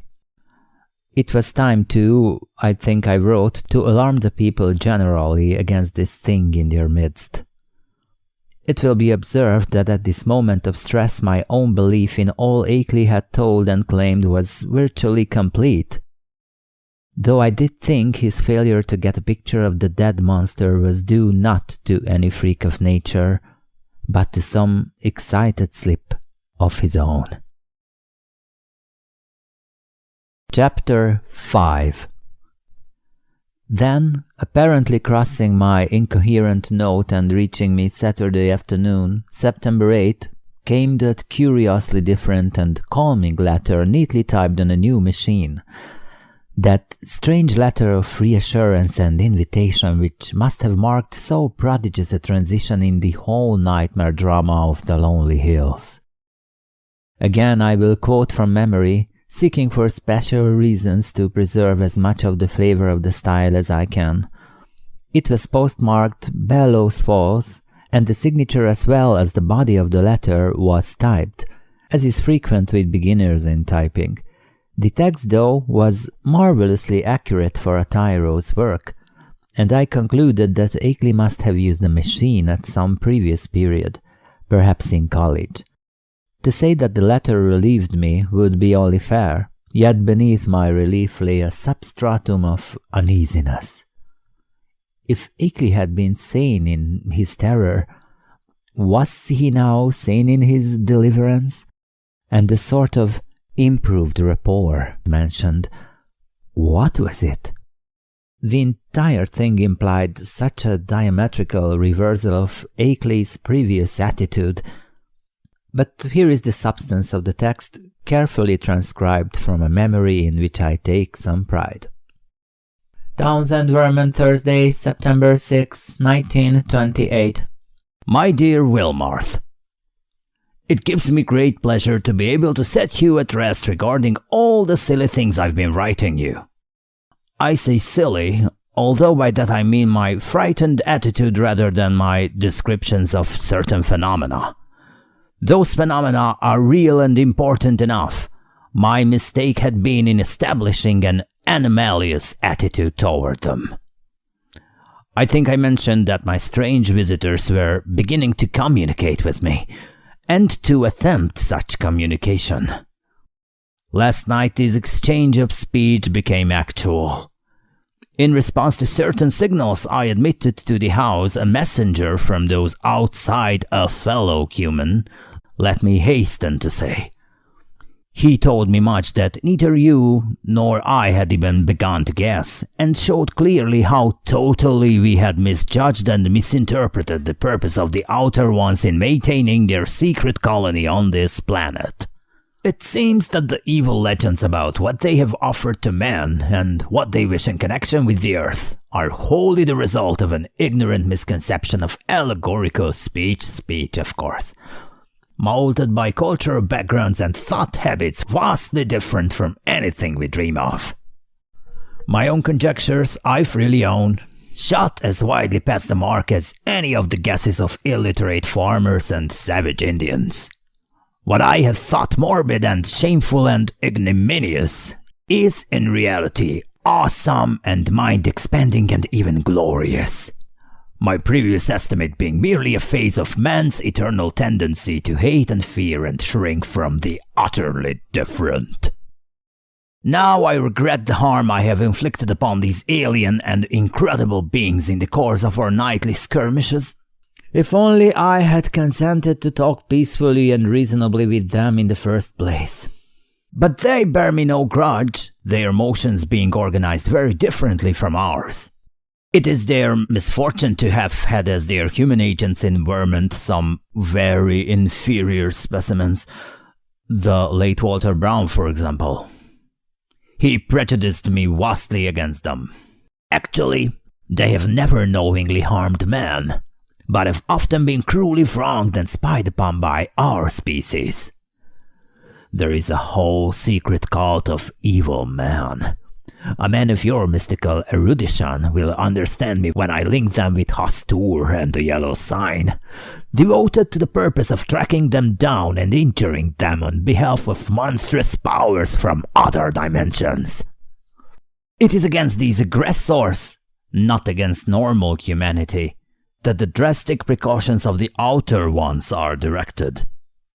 Incidentally, I learned that many of her lost letters were stolen not by the Outer Ones, but by the emissaries of this malign cult. All that the Outer Ones wish of man is peace and non-molestation and an increasing intellectual rapport. This latter is absolutely necessary now that our inventions and devices are expanding our knowledge and motions, and making it more and more impossible for the Outer Ones' necessary outposts to exist secretly on this planet. The alien beings desire to know mankind more fully, and to have a few of mankind's philosophic and scientific leaders know more about them. With such an exchange of knowledge, all perils will pass, and a satisfactory modus vivendi be established. The very idea of any attempt to enslave or degrade mankind is ridiculous. The Outer Ones have naturally chosen me, whose knowledge of them is already so considerable, as their primary interpreter on Earth. Much was told me last night. Facts of the most stupendous and vista-opening nature, and more will be subsequently communicated to me both orally and in writing. I shall not be called upon to make any trips outside just yet, though I shall probably wish to do so later on, employing special means and transcending everything which we have hitherto been accustomed to regard as human experience. My house will be besieged no longer. Everything has reverted to normal, and the docks will have no further occupation. In place of terror, I have been given a rich boon of knowledge and intellectual adventure, which few other mortals have ever shared. The outer beings are perhaps the most marvelous organic things in or beyond all space and time, members of a cosmos-wide race of which all other life forms are merely degenerate variants. They are more vegetable than animal, if these terms can be applied to the sort of matter composing them, and have a somewhat fungoid structure. Though the presence of a chlorophyll-like substance and a very singular nutritive system differentiate them altogether from true cormophytic fungi. Indeed, the type is composed of a form of matter totally alien to our part of space, with electrons having a wholly different vibration rate. That is why the beings cannot be photographed on the ordinary camera films and plates of our known universe, even though our eyes can see them.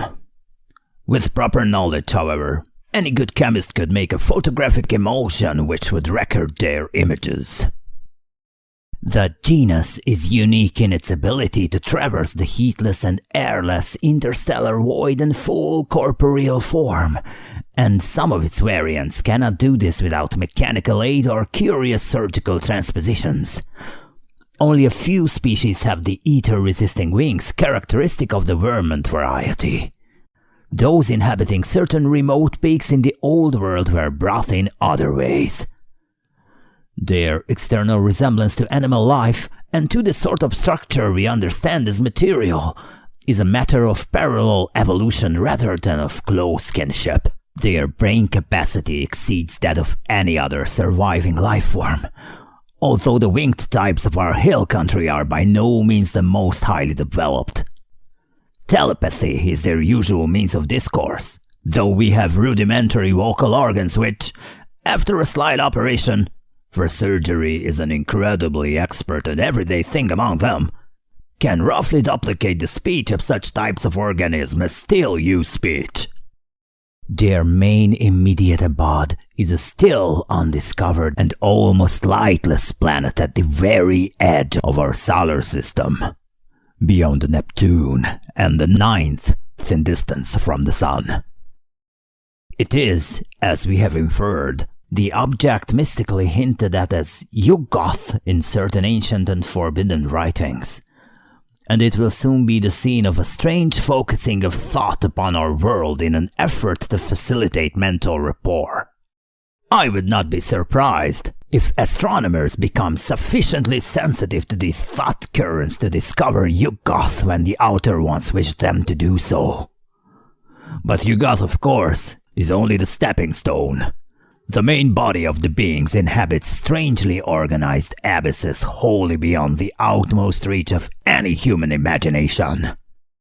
The space-time globule, which we recognize as the totality of all cosmic entity, is only an atom in the genuine infinity which is theirs. And as much of this infinity as human brain can hold is eventually to be opened up to me, as it has been to not more than 50 other men since the human race has existed.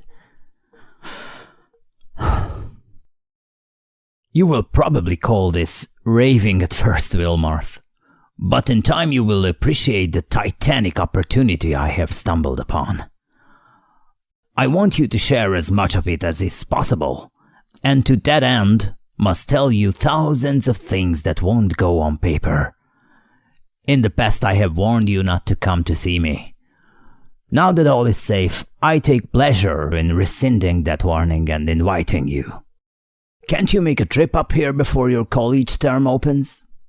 It will be marvelously delightful if you could. Bring along the phonograph record and all my letters to you as consultative data. We shall need them in piecing together the whole tremendous story. You might bring the Kodak prints too, since I seem to have mislaid the negatives and my own prints in all this recent excitement. But what a wealth of facts I have to add to all this groping and tentative material, and what a stupendous device I have to supplement my additions. Don't hesitate. I am free from espionage now, and you will not meet anything unnatural or disturbing. Just come along and let my car meet you at the Brattleboro station. Prepare to stay as long as you can, and expect many an evening of discussion of things beyond all human conjecture. Don't tell anyone about it, of course, for this matter must not get to the promiscuous public. The train service to Brattleboro is not bad. You can get a timetable in Boston, take the B&M to Greenfield, and then change for the brief remainder of the way. I suggest you're taking the convenient 4:10 p.m. standard from Boston.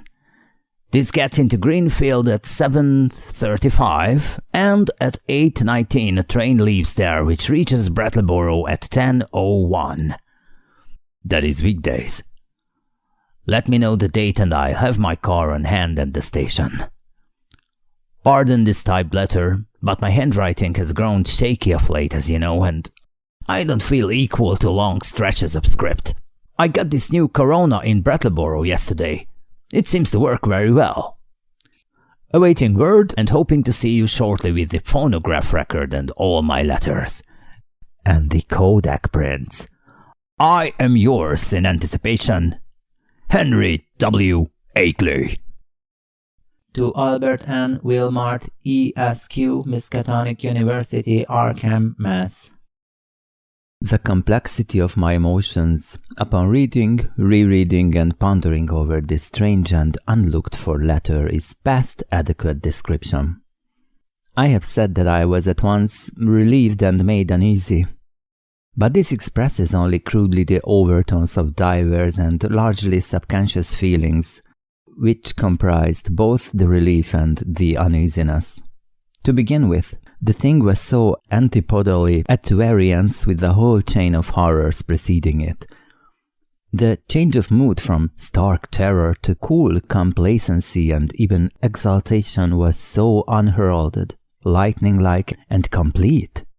I could scarcely believe that a single day could so alter the psychological perspective of one who had written that final, frenzied bulletin on Wednesday, no matter what relieving disclosures that day might have brought.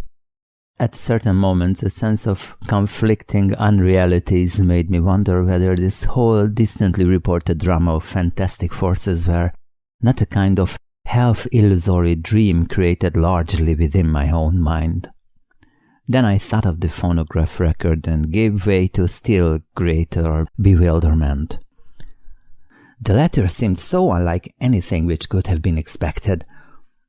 As I analyzed my impression, I saw that it consisted of two distinct phases. First, granting that Akeley had been sane before and was still sane, The indicated change in the situation itself was so swift and unthinkable. And secondly, the change in Akeley's own manner, attitude, and language was so vastly beyond the normal or the predictable. The man's whole personality seemed to have undergone an insidious mutation. A mutation so deep that one could scarcely reconcile his two aspects with the supposition that both represented equal sanity. Word choice, spelling, all were subtly different. And with my academic sensitiveness to prose style, I could trace profound divergences in his commonest reactions and rhythm responses. Certainly the emotional cataclysm or revelation which could produce so radical an overturn must be an extreme one indeed. Yet in another way, the latter seemed quite characteristic of Akeley. The same old passion for infinity, the same old scholarly inquisitiveness. I could not a moment, or more than a moment, credit the idea of spuriousness or malign substitution.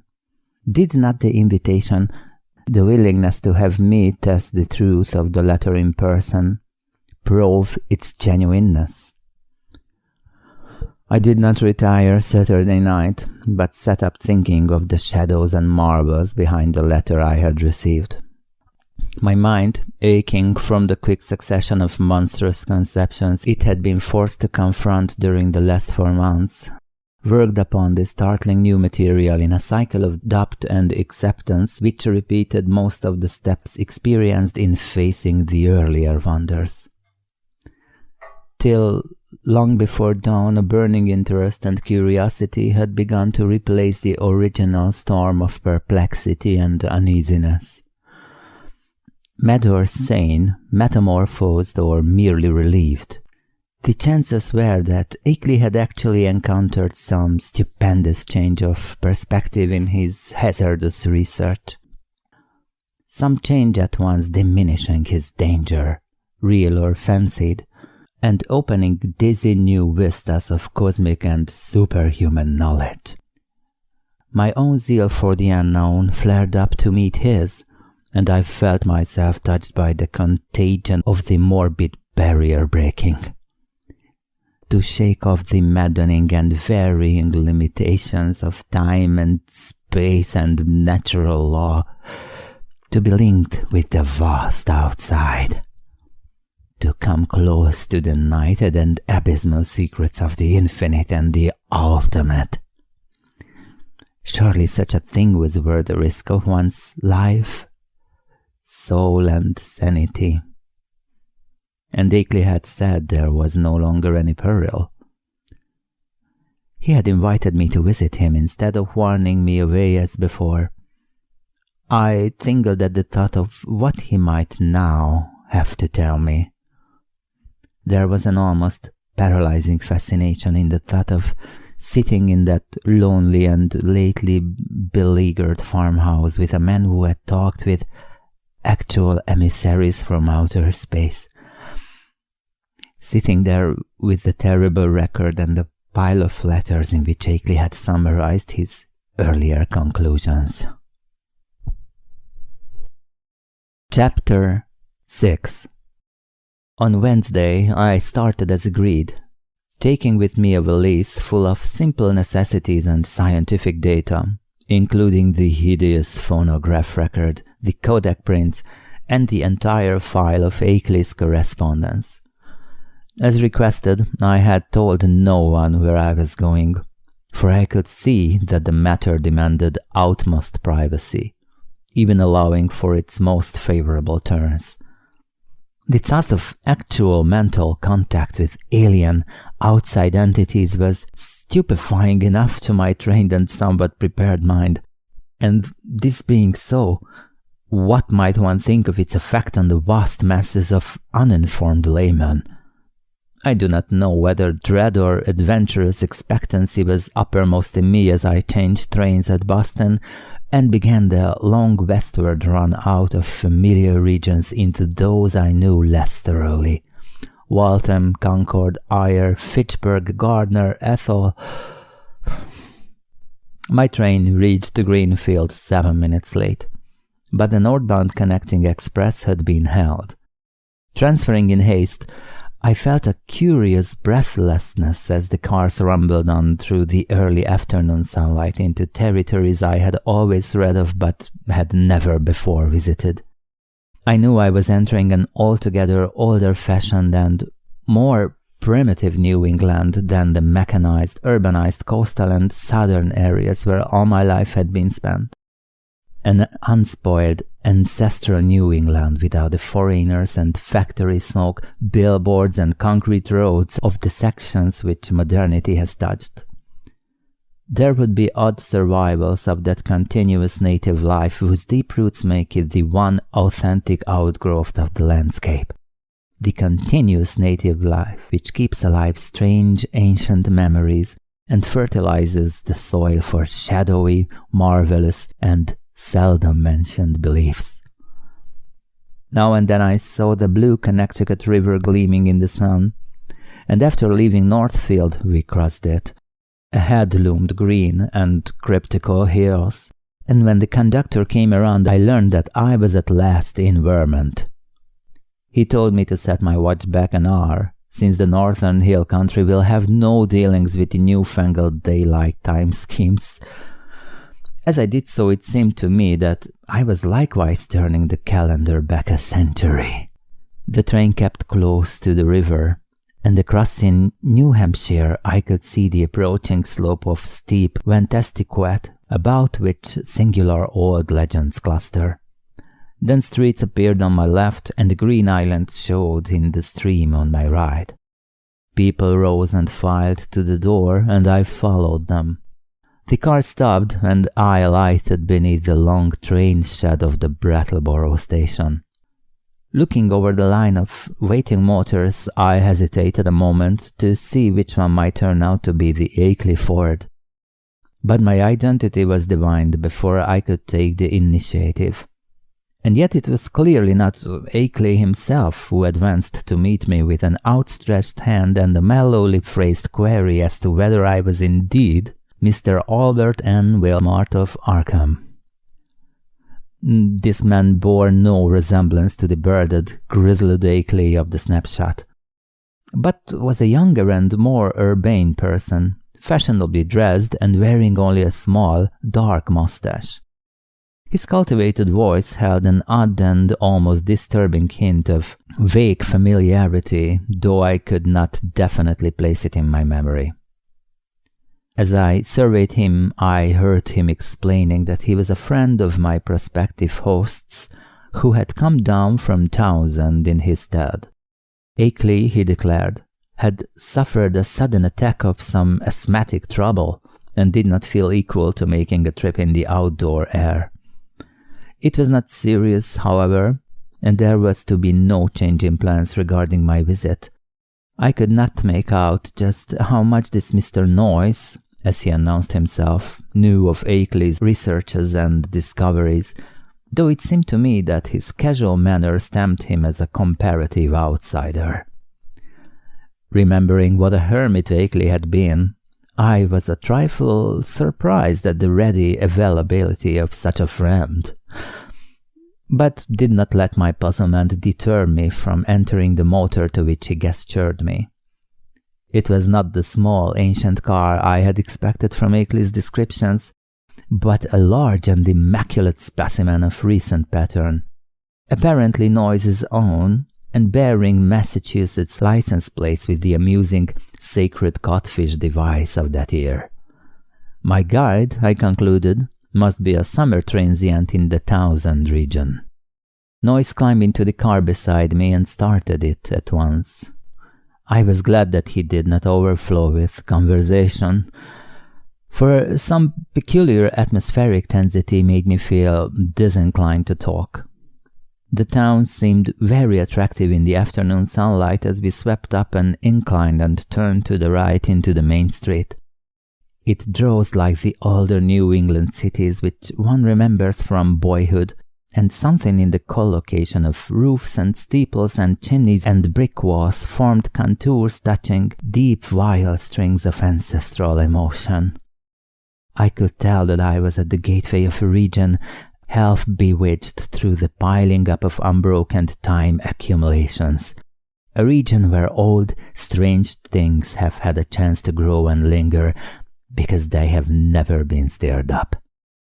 As we passed out of Brattleboro, my sense of constraint and foreboding increased. For a vague quality in the hill-crowded countryside with its towering, threatening, close-pressing green and granite slopes hinted at obscure secrets and immemorial survivals, which might or might not be hostile to mankind. For a time our course followed a broad, shallow river which flowed down from unknown hills in the north, and I shivered when my companion told me it was the West River. It was in this stream, I recalled from newspaper items, that one of the morbid crab-like beings had been seen floating after the floods. Gradually the country around us grew wilder and more deserted. Archaic covered bridges lingered fearsomely out of the past in pockets of the hills, and the half-abandoned railway track paralleling the river seemed to exhale a nebulously visible air of desolation. There were awesome sweeps of vivid valley where great cliffs rose, New England's virgin granite showing grey and austere through the verdure that scaled the crests. There were gorges where untamed streams leaped, bearing down toward the river the unimagined secrets of 1,000 pathless peaks. Branching away now and then were narrow, half-concealed roads that bore their way through solid, luxuriant masses of forest among whose primal trees whole armies of elemental spirits might well lurk. As I saw these, I thought of how Akeley had been molested by unseen agencies on his drives along this very route, and did not wonder that such things could be. The quaint, sightly village of Newfane, reached in less than an hour, was our last link with that world which man can definitely call his own by virtue of conquest and complete occupancy. After that we cast off all allegiance to immediate, tangible and time-touched things, and entered the fantastic world of hushed unreality in which the narrow, ribbon-like road rose and fell and curved with an almost sentient and purposeful caprice amidst the tenantless green peaks and half-deserted valleys.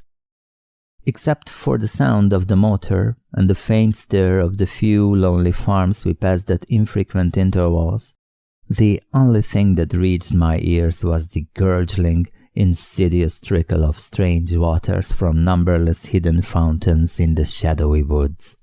The nearness and intimacy of the dwarfed, domed hills now became veritably breathtaking. Their steepness and abruptness were even greater than I had imagined from hearsay, and suggested nothing in common with the prosaic objective world we know. The dense, unvisited woods on those inaccessible slopes seemed to harbor alien and incredible things, and I felt that the very outline of the hills themselves held some strange and aeon-forgetting meaning, as if they were vast hieroglyphs left by a rumored Titan race whose glories live only in rare, deep dreams. All the legends of the past, and all the stupefying imputations of Henry Akeley's letters and exhibits, welled up in my memory to heighten the atmosphere of tension and growing menace. The purpose of my visit, and the frightful abnormalities it postulated, struck me all at once with a chill sensation that nearly overbalanced my ardor for strange delvings.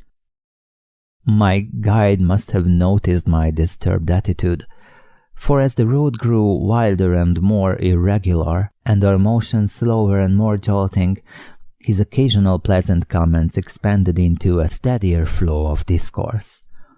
He spoke of the beauty and weirdness of the country, and revealed some acquaintance with the folklore studies of my prospective host. From his polite questions it was obvious that he knew I had come for a scientific purpose, and that I was bringing data of some importance, but he gave no sign of appreciating the depth and awfulness of the knowledge which Akeley had finally reached. His manner was so cheerful, normal, and urbane that his remarks ought to have calmed and reassured me. But, oddly enough, I felt only the more disturbed as we bumped and veered onward into the unknown wilderness of hills and woods. At times it seemed as if he were pumping me to see what I knew of the monstrous secrets of the place, and with every fresh utterance that vague, teasing, baffling familiarity in his voice increased. It was not an ordinary or healthy familiarity, despite the thoroughly wholesome and cultivated nature of the voice. I somehow linked it with forgotten nightmares, and felt that I might go mad if I recognized it. If any good excuse had existed, I think I would have turned back from my visit. As it was, I could not well do so, and it occurred to me that a cool, scientific conversation with Akeley himself after my arrival would help greatly to pull me together. Besides, there was a strange, calming element of cosmic beauty in the hypnotic landscape through which we climbed and plunged fantastically. Time had lost itself in the labyrinths behind, and around us stretched only the flowering waves of fairy and the recaptured loveliness of vanished centuries. The hoary groves, the untainted pastures edged with the gay autumnal blossoms, and at vast intervals the small brown farmsteads nesting amidst huge trees beneath vertical precipices of fragrant briar and meadow grass. Even the sunlight assumed a supernal glamour, as if some special atmosphere or exhalation mantled the whole region. I had seen nothing like it before, save in the magic vistas that sometimes form the backgrounds of Italian primitives. Sodoma and Leonardo conceived such expanses, but only in the distance and through the vaultings of Renaissance arcades. We were now burrowing bodily through the midst of the picture, and I seemed to find in its necromancy a thing I had innately known or inherited, and for which I had always been vainly searching. Suddenly, after rounding an obtuse angle at the top of a sharp ascent, the car came to a standstill. On my left, across a well-kept lawn which stretched to the road and flaunted a border of whitewashed stones, rose a white 2.5-story house of unusual size and elegance for the region, with a congeries of contiguous or arcade-linked barns, sheds, and windmill behind and to the right. I recognized it at once from the snapshot I had received, and was not surprised to see the name of Henry Akeley on the galvanized iron mailbox near the road. For some distance back of the house, a level stretch of marshy and sparsely wooded land extended, beyond which soared the steep, thickly forested hillside ending in a jagged leafy crest. This latter, I knew, was the summit of Dark Mountain, halfway up which we must have climbed already. Alighting from the car and taking my valise, Noyes asked me to wait while he went in and notified Akeley of my advent. He himself, he added, had important business elsewhere, and could not stop for more than a moment. As he briskly walked up the path to the house, I climbed out of the car myself, wishing to stretch my legs a little before settling down to a sedentary conversation. My feeling of nervousness and tension had risen to a maximum again now that I was on the actual scene of the morbid beleaguering described so hauntingly in Akeley's letters, and I honestly dreaded the coming discussions which were to link me with such alien and forbidden worlds. Close contact with the utterly bizarre is often more terrifying than inspiring, and it did not cheer me to think that this very bit of dusty road was the place where those monstrous tracks and that fetid green ichor had been found after moonless nights of fear and death. Idly I noticed that none of Akeley's dogs seemed to be about. Had he sold them all as soon as the outer ones made peace with him? Try as I might, I could not have the same confidence in the depth and sincerity of that peace which appeared in Akeley's final and queerly different letter. After all, he was a man of much simplicity and with little worldly experience. Was there not, perhaps, some deep and sinister undercurrent beneath the surface of the new alliance? Led by my thoughts, my eyes turned downward to the powdery road surface which had held such hideous testimonies. The last few days had been dry, and tracks of all sorts cluttered the rutted, irregular highway despite the unfrequented nature of the district. With a vague curiosity, I began to trace the outline of some of the heterogeneous impressions, trying meanwhile to curb the flights of macabre fancy which the place and its memories suggested. There was something menacing and uncomfortable in the funeral stillness, in the muffled, subtle trickle of distant brooks, and in the crowding green peaks and black-wooded precipices that choked the narrow horizon. And then an image shot into my consciousness which made those vague menaces and flights of fancy seem mild and insignificant indeed. I have said that I was canning the mescal in a sprint in the road with a kind of idle curiosity. But all at once that curiosity was shockingly snuffled out by a sudden and paralyzing gust of active terror. For though the dust tracks were in general confused and overlapping, and unlikely to arrest any casual gaze, my restless vision had caught certain details near the spot where the path to the house joined the highway, and had recognized beyond doubt or hope the frightful significance of those details. It was not for nothing, alas, that I had pored for hours over the Kodak views of the outer once's claw prints which Akeley had sent. Too well did I know the marks of those loathsome nippers, and that hint of ambiguous direction which stemmed the horrors as no creatures of this planet. No chance had been left me for merciful mistake. Here, indeed, in objective form before my own eyes, and surely made not many hours ago, were at least 3 marks which stood out blasphemously among the surprising plethora of blurred footprints leading to and from the Akeley farmhouse. They were the hellish tracks of the living fungi from Yugoth. I pulled myself together in time to stifle a scream. After all, what more was there than I might have expected, assuming that I had really believed Akeley's letters? He had spoken of making peace with the things. Why, then, was it strange that some of them had visited his house? But the terror was stronger than the reassurance. Could any man be expected to look unmoved for the first time upon the claw marks of animate beings from the outer depths of space? Just then I saw Noise emerge from the door and approach with a brisk step.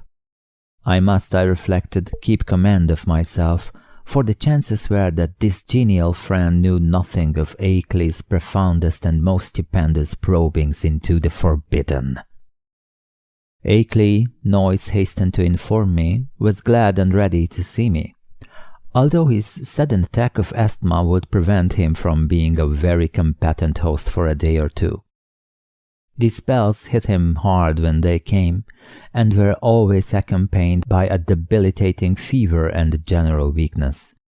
He never was good for much while they lasted, had to talk in a whisper, and was very clumsy and feeble in getting about. His feet and ankles swelled too, so that he had to bandage them like a gouty old beef-eater. Today he was in rather bad shape, so that I would have to attend very largely to my own needs. But he was none the less eager for conversation. I would find him in the study at the left of the front hall, the room where the blinds were shut.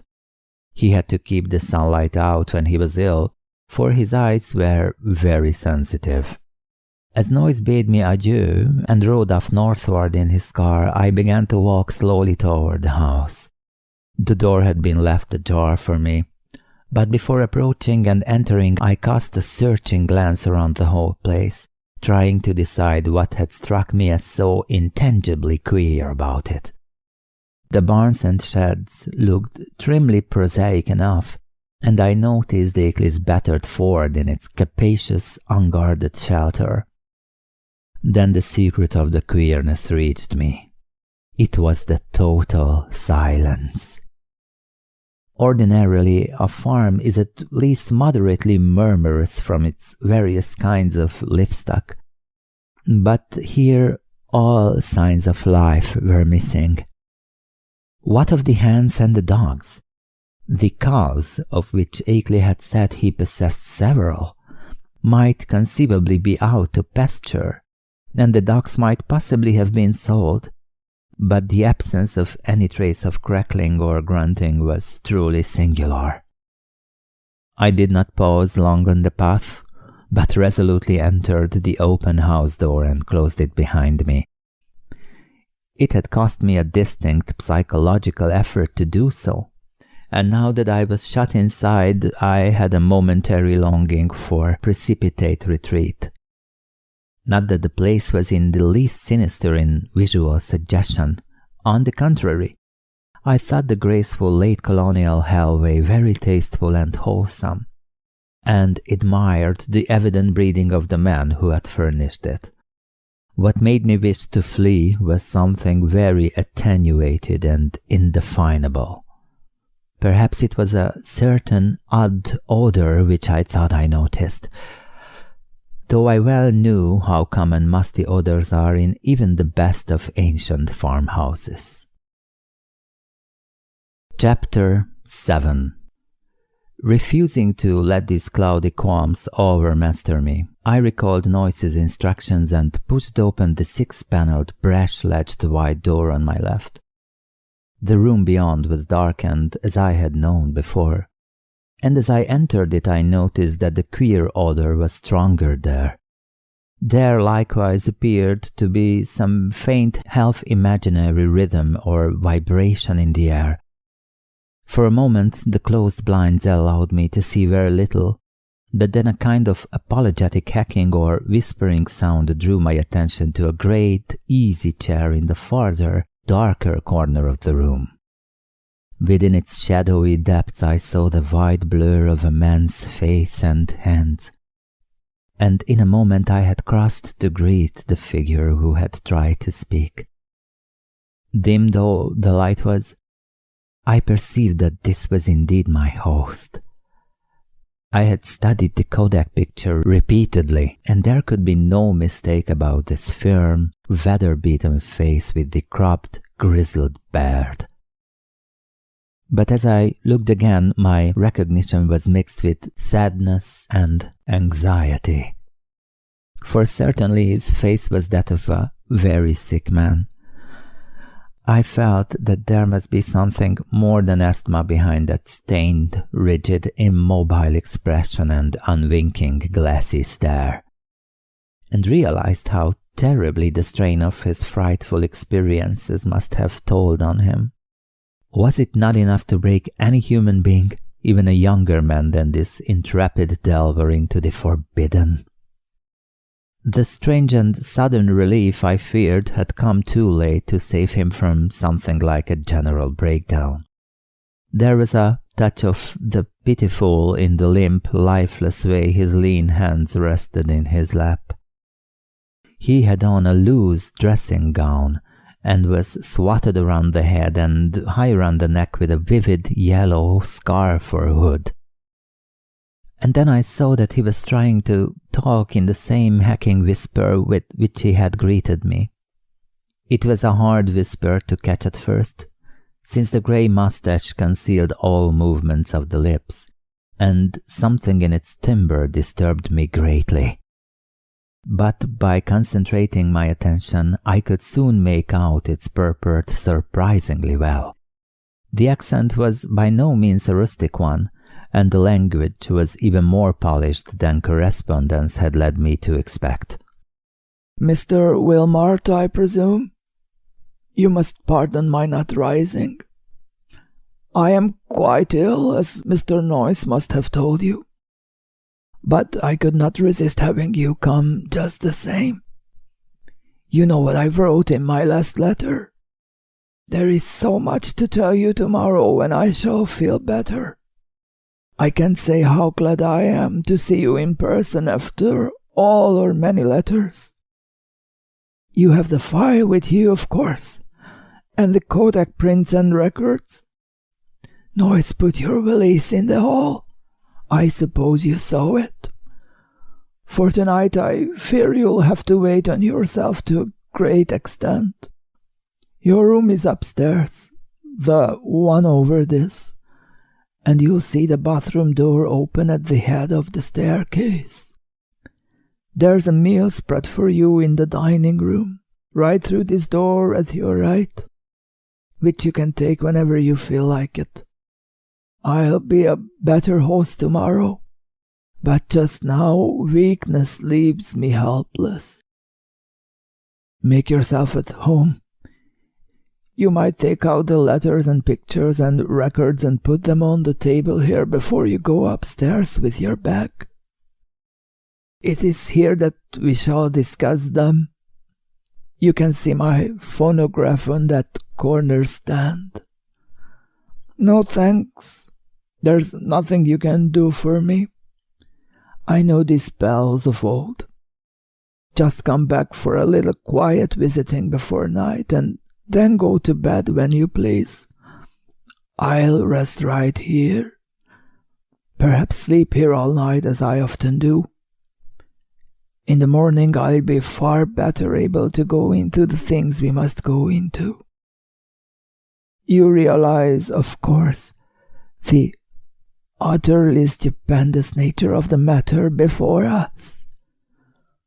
To us, as to only a few men on this earth, there will be opened up gulfs of time and space and knowledge beyond anything within the conception of human science or philosophy. Do you know that Einstein is wrong and that certain objects and forces can move with a velocity greater than that of light?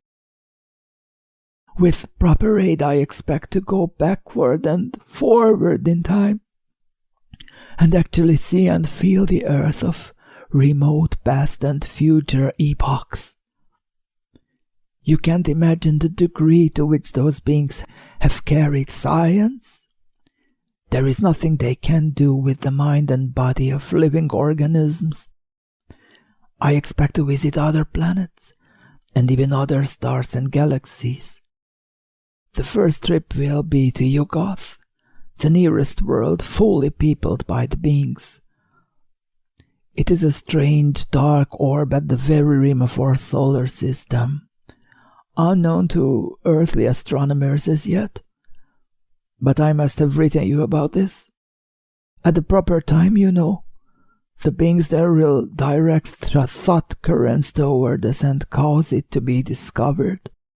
Or perhaps let one of their human allies give the scientists a hint. There are mighty cities on Yugoth, great tiers of terraced towers built of black stone like the specimen I tried to send you, that came from Yugoth. The sun shines there no brighter than a star, but the beings need no light. They have other subtler senses and put no windows in their great houses and temples. Light even hurts and hampers and confuses them, for it does not exist at all in the black cosmos outside time and space where they came from originally. To visit Yugoth would drive any weak man mad. Yet I'm going there. The black rivers of pitch that flow under those mysterious cyclopean bridges. Things built by some elder race, extinct and forgotten before the beings came to Yugoth from the ultimate void. Ought to be enough to make any man a Dante or Poe, if he can keep sane long enough to tell what he has seen. But remember, that dark world of fungoid gardens and windowless cities isn't really terrible. It is only to us that it would seem so. Probably this world seemed just as terrible to the Pinks when they first explored it in the Primal Age. You know, they were here long before the fabulous epoch of Cthulhu was over. And remember all about sunken Relia when it was above the waters. They've been inside the earth too. There are openings which human beings know nothing of. Some of them in these very Vermont hills, and great worlds of unknown life down there. Blue-lit and Knairon, red-lit and Yoth, and black, lightless Nakai. It's from Nakai that frightful Tsogua came. You know, the amorphous, toad-like god creature mentioned in the Narcotic manuscripts and the Necronomicon and the Commorium myth cycle, preserved by the Atlantean high priest Clarkaston. But we will talk of all this later on. It must be 4 or 5 o'clock by this time. Better bring the stuff from your bag. Take a bite and then come back for a comfortable chat.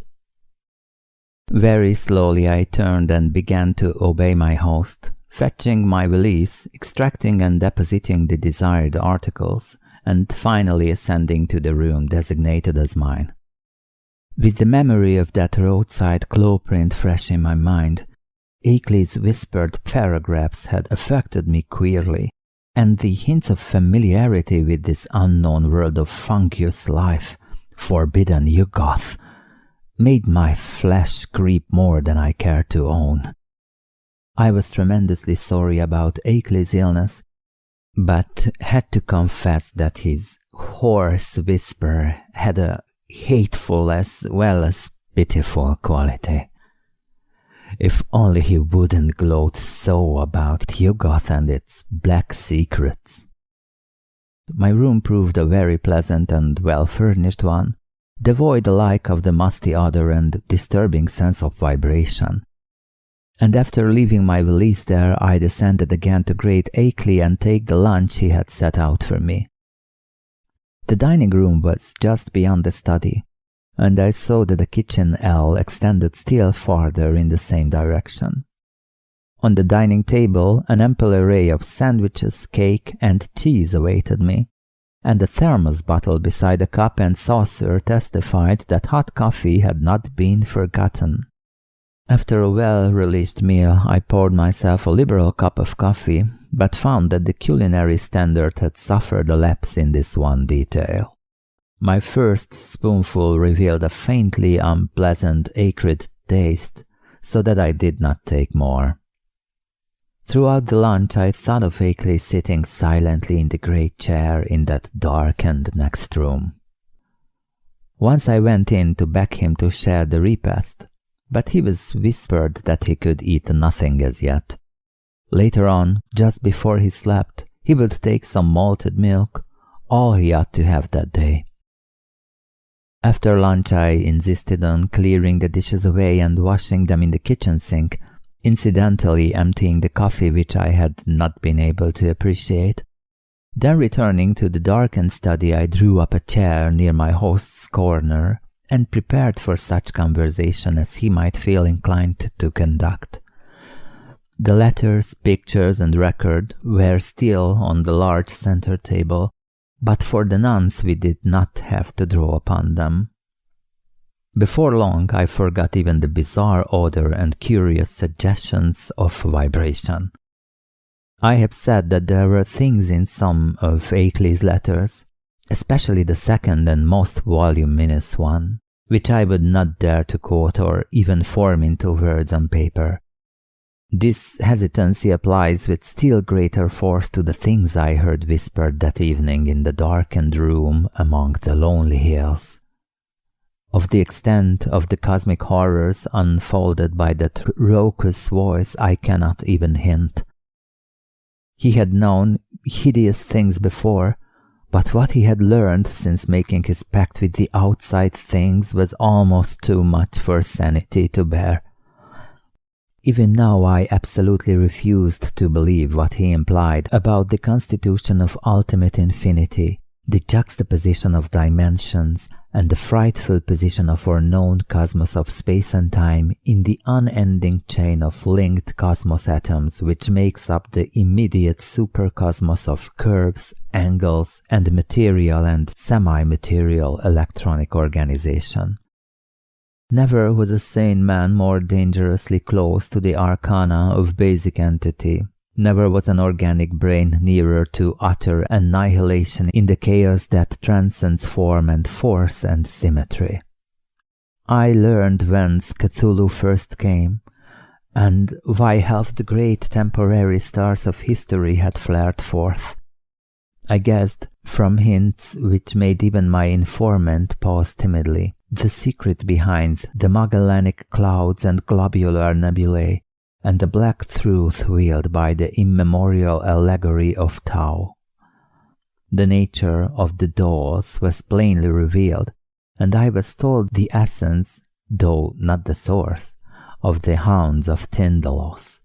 The legend of Yig, father of serpents, remained figurative no longer, and I started with loathing when told of the monstrous nuclear chaos beyond angled space, which the Necronomicon had mercifully cloaked under the name of Azathoth. It was shocking to have the foulest nightmares of secret myth cleared up in concrete terms whose stark, morbid hatefulness exceeded the boldest hints of ancient and medieval mystics. Ineluctably I was led to believe that the first whisperers of these accursed tales must have had discourse with Akeley's outer ones, and perhaps have visited outer cosmic realms as Akeley now proposed visiting them. I was told of the Black Stone and what it implied, and was glad that it had not reached me. My guesses about those hieroglyphics had been all too correct, and yet Akeley now seemed reconciled to the whole fiendish system he had stumbled upon, reconciled and eager to probe farther into the monstrous abyss. I wondered what beings he had talked with since his last letter to me, and whether many of them had been as human as that first emissary he had mentioned.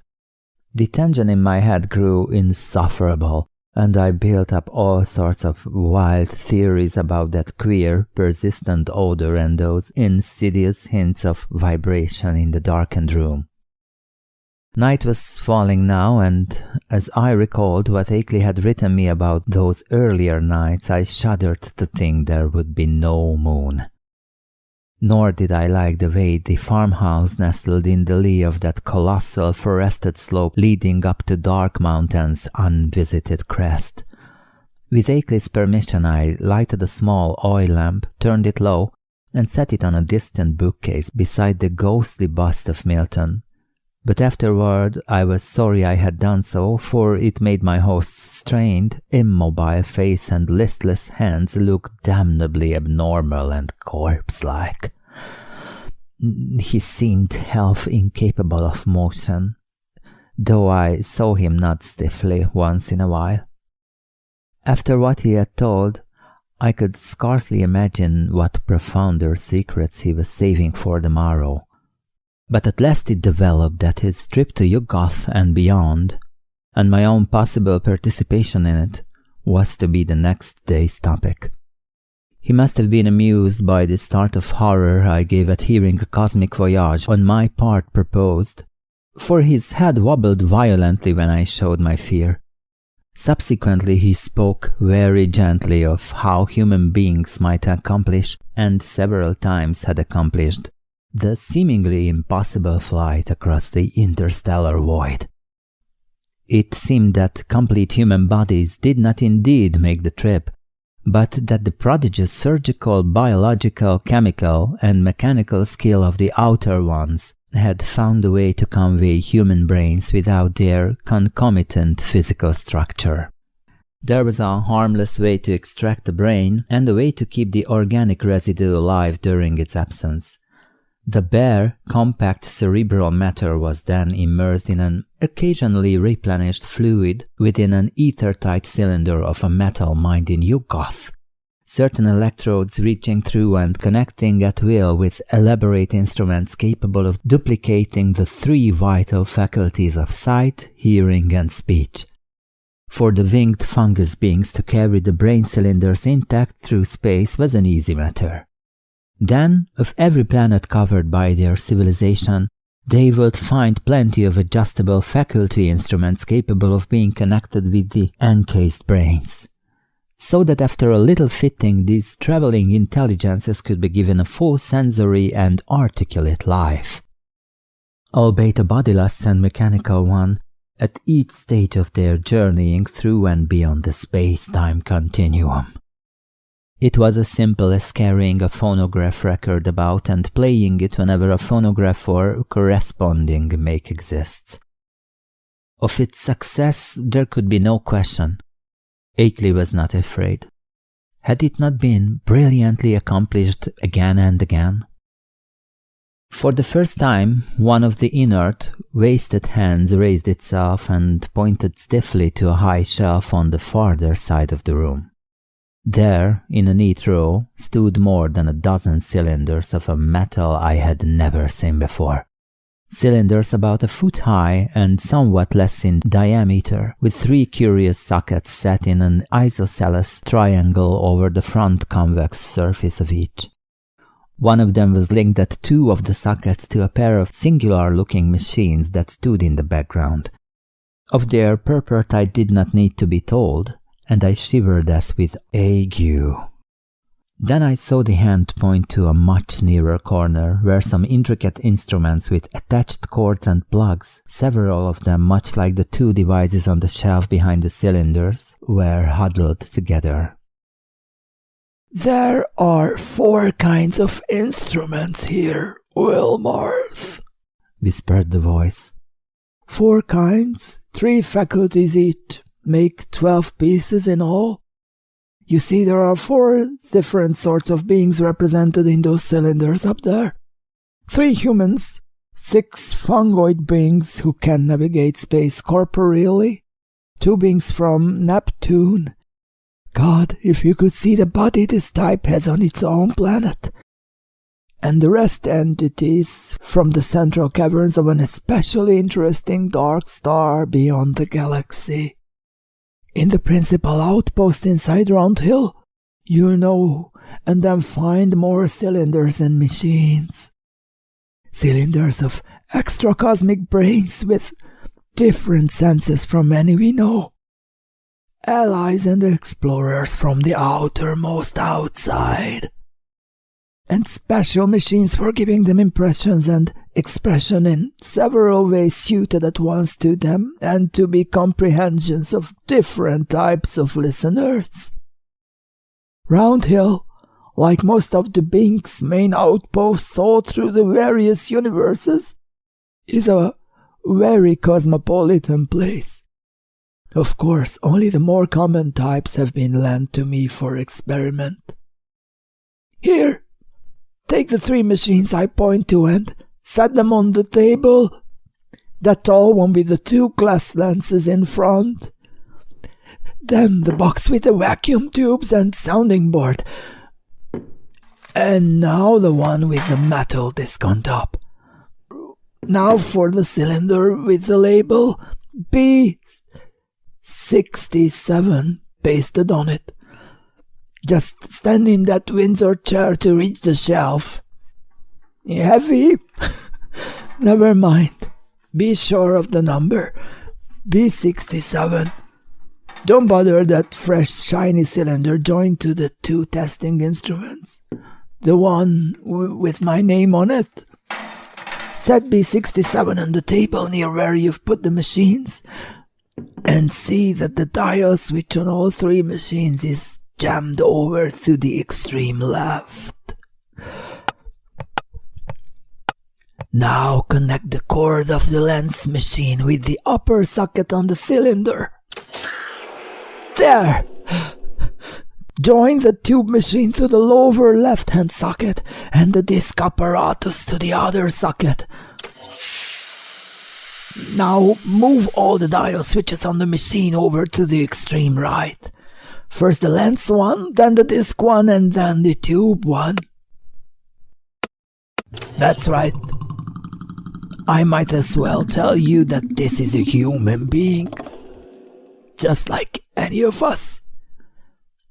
I give you a taste of some of the others tomorrow. To this day I do not know why I obeyed those whispers so slavishly, or whether I thought Akeley was mad or sane. After what had gone before, I ought to have been prepared for anything, but this mechanical mummery seemed so like the typical vagaries of crazed inventors and scientists that it struck a chord of doubt which even the preceding discourse had not excited. What the whisperer implied was beyond all human belief. Yet were not the other things still farther beyond and less preposterous only because of their remoteness from tangible concrete proof? As my mind reeled amidst this chaos, I became conscious of a mixed grating and whirring from all three of the machines lately linked to the cylinder. A grating and whirring which soon subsided into a virtual noiselessness. What was about to happen? Was I to hear a voice? And if so, what proof would I have that it was not some cleverly concocted radio device talked into by a concealed but closely watched speaker? Even now I am unwilling to swear just what I heard, or just what phenomenon really took place before me, but something certainly seemed to take place. To be brief and plain, the machine with the tubes and soundbox began to speak, and with a point of intelligence which left no doubt that the speaker was actually present and observing us. The voice was loud, metallic, lifeless, and plainly mechanical in every detail of its production. It was incapable of inflection or expressiveness, but scraped and rattled on with a deadly precision and deliberation. Mr. Wilmarth, it said, I hope I do not startle you. I am a human being like yourself, though my body is now resting safely under proper vitalizing treatment inside Round Hill, about 1.5 miles east of here. I myself am here with you. My brain is in that cylinder, and I see, hear, and speak through these electronic vibrators. In a week I am going across the void, as I have been many times before, and I expect to have the pleasure of Mr. Akeley's company. I wish I might have yours as well, for I know you by sight and reputation, and have kept close track of your correspondence with our friend. I am, of course, one of the men who have become allied with the outside beings visiting our planet. I met them first in the Himalayas, and have helped them in various ways. In return, they have given me experiences such as few men have ever had. Do you realize what it means when I say I have been on 37 different celestial bodies, planets, dark stars, and less definable objects, including 8 outside our galaxy and 2 outside the curved cosmos of space and time? All this has not harmed me in the least. My brain has been removed from my body by fission so adroit that it would be cruel to call the operation surgery. The visiting beings have methods which make these extractions easy and almost normal. And one's body never aches when the brain is out of it. The brain, I may add, is virtually immortal with its mechanical faculties and a limited nourishment supplied by occasional changes of the preserving fluid. Altogether, I hope most heartily that you will decide to come with Mr. Akeley and me. The visitors are eager to know men of knowledge like yourself, and to show them the great abysses that most of us have had to dream about in fanciful ignorance. It may seem strange at first to meet them, but I know you will be above minding that. I think Mr. Noyce will go along too, the man who doubtless brought you up here in his car. He has been one of us for years. I suppose you recognized his voice as one of those on the record Mr. Akeley sent you. At my violent start, the speaker paused a moment before concluding. So, Mr. Wilmot, I will leave the matter to you, merely adding that a man with your love of strangeness and folklore ought never to miss such a chance as this. There is nothing to fear. All transitions are painless, and there is much to enjoy in a wholly mechanized state of sensation. When the electrodes are disconnected, one merely drops off into a sleep of especially vivid and fantastic dreams. And now, if you don't mind, we might adjourn our session till tomorrow. Good night. Just turn all the switches back to the left. Never mind the exact order, though you might let the lens machine be last. Good night, Mr. Akeley. Treat our guest well. Ready now with those switches?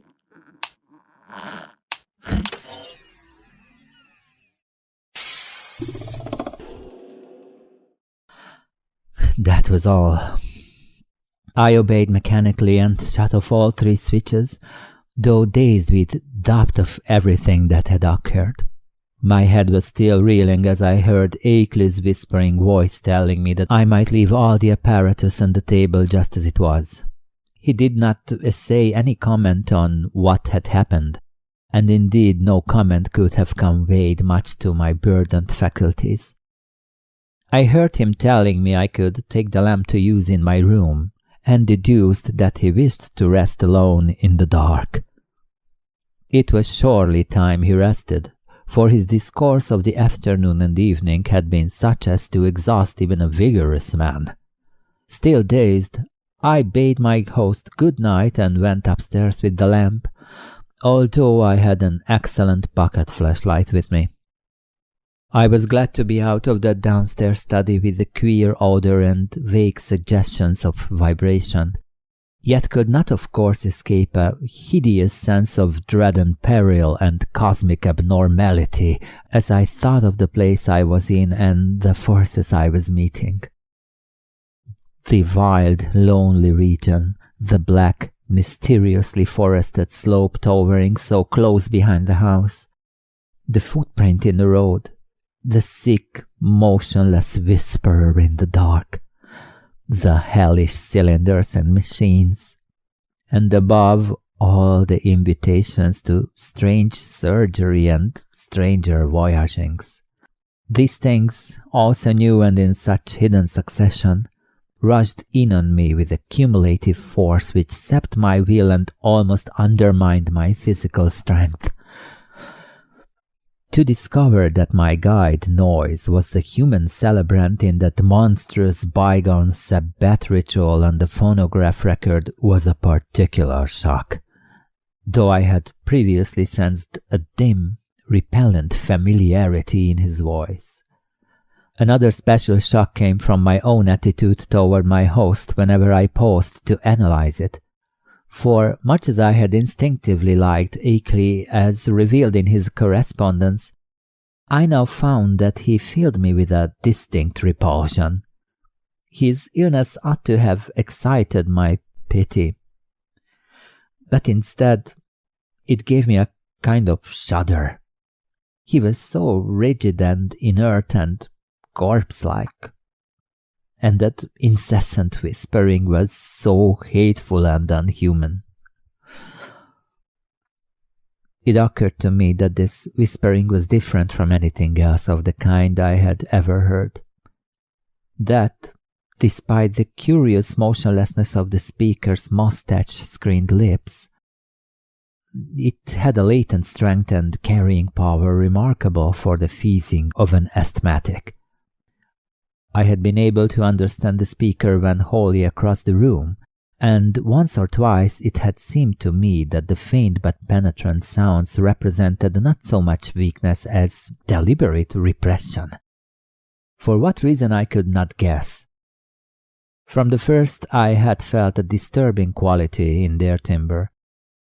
Now, when I tried to weigh the matter, I thought I could trace this impression to a kind of subconscious familiarity like that which had made Noise's voice so hazily ominous. But when or where I had encountered the thing it hinted at was more than I could tell. One thing was certain. I would not spend another night here. My scientific zeal had vanished amidst fear and loathing, and I felt nothing now but a wish to escape from this net of morbidity and unnatural revelation. I knew enough now. It must indeed be true that strange cosmic linkages do exist, but such things are surely not meant for normal human beings to meddle with. Blasphemous influences seemed to surround me and press chokingly upon my senses. Sleep, I decided, would be out of the question, so I merely extinguished the lamp and threw myself on the bed fully dressed. No doubt it was absurd, but I kept ready for some unknown emergency, gripping in my right hand the revolver I had brought along, and holding the pocket flashlight in my left. Not a sound came from below, and I could imagine how my host was sitting there with cadaverous stiffness in the dark. Somewhere I heard a clock ticking, and was vaguely grateful for the normality of the sound. It reminded me, though, of another thing about the region which disturbed me: the total absence of animal life. There were certainly no farm beasts about, and now I realized that even the accustomed night noises of wild living things were absent. Except for the sinister trickle of distant unseen waters, that stillness was anomalous, interplanetary, and I wondered what star-spawned intangible blight could be hanging over the region. I recalled from old legends that dogs and other beasts had always hated the outer ones, and thought of what those tracks in the road might mean. Chapter 8. Do not ask me how long my unexpected lapse into slumber lasted, or how much of what ensued was sheer dream. If I tell you that I awakened at a certain time, and heard and saw certain things, you will merely answer that I did not wake then, and that everything was a dream until the moment when I rushed out of the house, stumbled to the shed where I had seen the old Ford, and seized that ancient vehicle for a mad, aimless race over the haunted hills which at last landed me, after hours of jolting and winding through forest-threatened labyrinths, in a village which turned out to be Townsend. You will also, of course, discount everything else in my report, and declare that all the pictures, record sounds, cylinder and machine sounds, and kindred evidences were bits of pure deception practiced on me by the missing Henry A. Clay. You will even hint that he conspired with other eccentrics to carry out a silly and elaborate hoax, that he had the express shipment removed at Keene, and that he had Noyce make that terrifying wax record. It is odd, though, that Noyce has not ever yet been identified. that he was unknown at any of the villages near Akeley's place, though he must have been frequently in the region. I wish I had stopped to memorize the license number of his car. Or perhaps it is better after all that I did not. For I, despite all you can say, and despite all I sometimes try to say to myself, know that loathsome outside influences must be lurking there in the half-unknown hills, and that those influences have spies and emissaries in the world of man. To keep as far as possible from such influences and such emissaries is all that I ask of life in future. When my frantic story sent a sheriff's posse out of the farmhouse, Akeley was gone without leaving a trace. His loose dressing gown, yellow scarf, and foot bandages lay on the study floor near his corner easy chair, and it could not be decided whether any of his other apparel had vanished with him. The dogs and livestock were indeed missing, and there were some curious bullet holes both on the house's exterior and some of the walls within. But beyond this, nothing unusual could be detected. No cylinders or machines, none of the evidences I had brought in my valise, no queer odor or vibration sense, no footprints on the road, and none of the problematical things I glimpsed at the very last. I stayed a week in Brattleboro after my escape, making inquiries among people of every kind who had known Akeley. And the results convinced me that the matter is no figment of dream or delusion. Akeley's queer purchase of dogs and ammunition and chemicals and the cutting of his telephone wires are matters of record, while all who knew him, including his son in California, concede that his occasional remarks on strange studies had a certain consistency.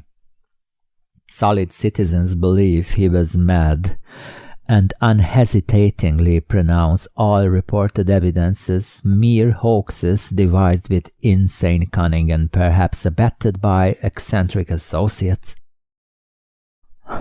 But the lowlier country folk sustain his statements in every detail.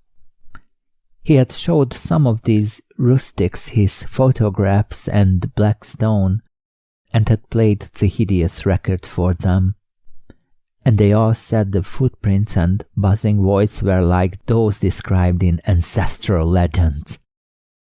They said too that suspicious sights and sounds had been noticed increasingly around Akeley's house after he found the black stone, and that the place was now avoided by everybody except the mailman and other casual, tough-minded people. Dark Mountain and Round Hill were both notoriously haunted spots, and I could find no one who had ever closely explored either. Occasional disappearances of natives throughout the district's history were well attested, and these now included the semi-vagabond Walter Brown, whom Akeley's letters had mentioned. I even came upon one farmer who thought he had personally glimpsed one of the queer bodies at flood time in the swollen West River, but he still was too confused to be really valuable. When I left Brattleboro, I resolved never to go back to Vermont, and I feel quite certain I shall keep my resolution. Those wild hills are surely the outpost of a frightful cosmic race, as I doubt all the less since the reading that a new ninth planet has been glimpsed beyond Neptune, just as those influences had said it would be glimpsed. Astronomers, with a hideous appropriateness they little suspect, have named this thing Pluto. I feel, beyond question, that it is nothing less than knighted Yuggoth, and I shiver when I try to figure out the real reason why its monstrous denizens wish it to be known in this way at this especial time. I vainly try to assure myself that these demoniac creatures are not gradually leading up to some new policy hurtful to the earth and its normal inhabitants. But I have still to tell of the ending of that terrible night in the farmhouse. As I have said, I did finally drop into a troubled doze. A doze filled with bits of dream which involved monstrous landscape glimpses. Just what awaked me I cannot yet say, but that I did indeed awake at this given point I feel very certain. My first confused impression was of stealthily creaking floorboards in the hall outside my door, and of a clumsy, muffled fumbling at the latch. This, however, ceased almost at once, so that my really clear impressions begin with the voices heard from the study below. There seemed to be several speakers, and I judged that they were controversially engaged. By the time I had listened a few seconds, I was broad awake, for the nature of the voices was such as to make all thought of sleep ridiculous.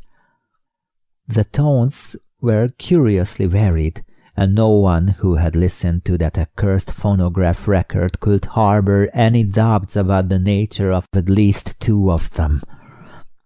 Hideous though the idea was, I knew that I was under the same roof with nameless things from abysmal space.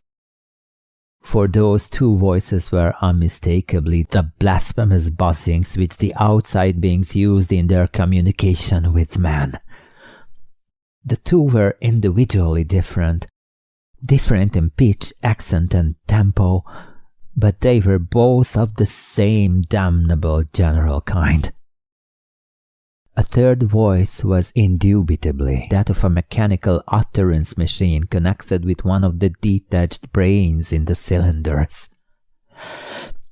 There was as little doubt about that as about the buzzings, for the loud, metallic, lifeless voice of the previous evening, with its inflectionless, expressionless scraping and rattling, and its impersonal precision and deliberation, had been utterly unforgettable. For a time I did not pause to question whether the intelligence behind the scraping was the identical one which had formerly talked to me, but shortly afterward I reflected that any brain would emit vocal sounds of the same quality if linked to the same mechanical speech producer. The only possible differences being in language, rhythm, speed, and pronunciation. To complete the eldritch colloquy, there were two actually human voices. One of the crude speech of an unknown and evidently rustic man, and the other the suave Bostonian tones of my erstwhile guide Noise. As I tried to catch the words which the stoutly fashioned floor so bafflingly intercepted, I was also conscious of a great deal of stirring and scratching and shuffling in the room below, so that I could not escape the impression that it was full of living beings, many more than the few whose speech I could single out. The exact nature of this stirring is extremely hard to describe, for very few good bases of comparison exist.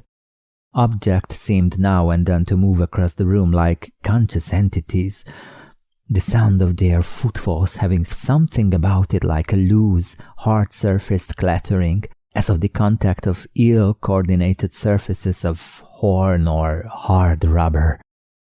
It was, to use a more concrete but less accurate comparison, as if people with loose, splintery wooden shoes were shambling and rattling about on the polished board floor. Of the nature and appearance of those responsible for the sounds, I did not care to speculate. Before long I saw that it would be impossible to distinguish any connected discourse. Isolated words, including the names of Akeley and myself, now and then floated up, especially when uttered by the mechanical speech producer. But their true significance was lost for want of continuous context. Today I refuse to form any definite deductions from them, and even their frightful effect on me was one of suggestion rather than of revelation. A terrible and abnormal conclave, I felt certain, was assembled below me. But for what shocking deliberations I could not tell. It was curious how this unquestioned sense of the malign and the blasphemous pervaded me despite Akeley's assurances of the outsider's friendliness. With patient listening, I began to distinguish clearly between voices, even though I could not grasp much of what any of the voices said. I seemed to catch certain typical emotions behind some of the speakers. One of the buzzing voices, for example, held an unmistakable note of authority, whilst the mechanical voice, notwithstanding its artificial loudness and regularity, seemed to be in a position of subordination and pleading. Noise's tone exuded a kind of conciliatory atmosphere. The others I could make no attempt to interpret. I did not hear the familiar whisper of Akeley, but well knew that such a sound could never penetrate the solid flooring of my room. I will try to set down some of the few disjointed words and other sounds I caught, labeling the speakers of the words as best I know how. It was from the speech machine that I first picked up a few recognizable phrases. The speech machine. Brought it on myself. Sent back the letters and the record. And on it. Taken in. Seeing and hearing. Damn new. Impersonal force after all. Fresh shiny cylinder. Great God. First buzzing voice. Time we stopped, small and human. Akeley, brain saying. Second buzzing voice. Nyarlathotep, real Marth, records and letters. Cheap imposture. Noise. An unpronounceable word or name, possibly Ngan Ktun. Harmless. Peace. Couple of weeks. Theatrical. Told you that before. First buzzing voice. No reason. Original plan. Effects. Noise can watch round heel. Fresh cylinder. Noises car. Noise. Well, all yours. Down here. Rest. Place. Several voices at once in indistinguishable speech. Many footsteps, including the peculiar loose steering or clattering. A curious sort of flapping sound. The sound of an automobile starting and receding.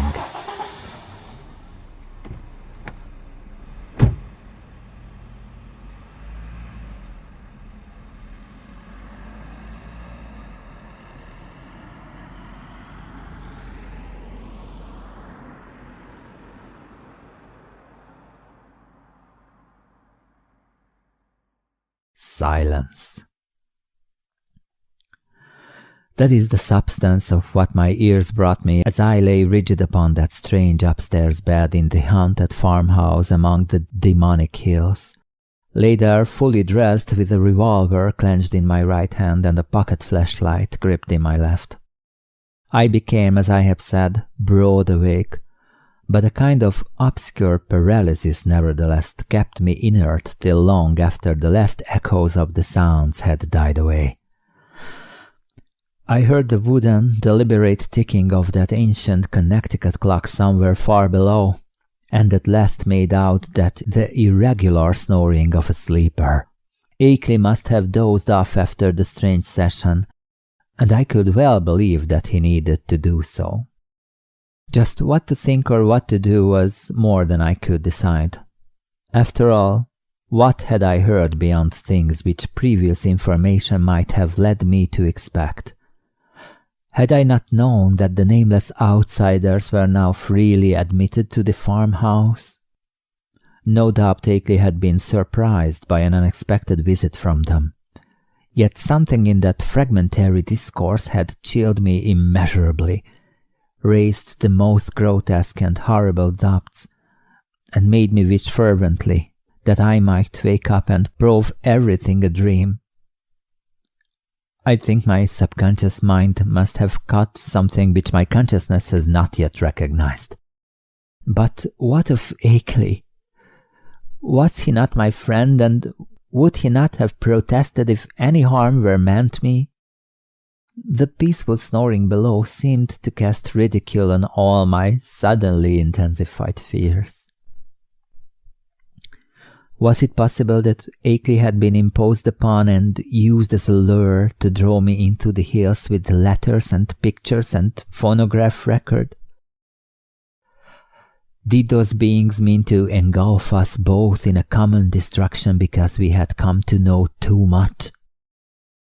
Again I thought of the abruptness and unnaturalness of that change in the situation which must have occurred between Akeley's penultimate and final letters.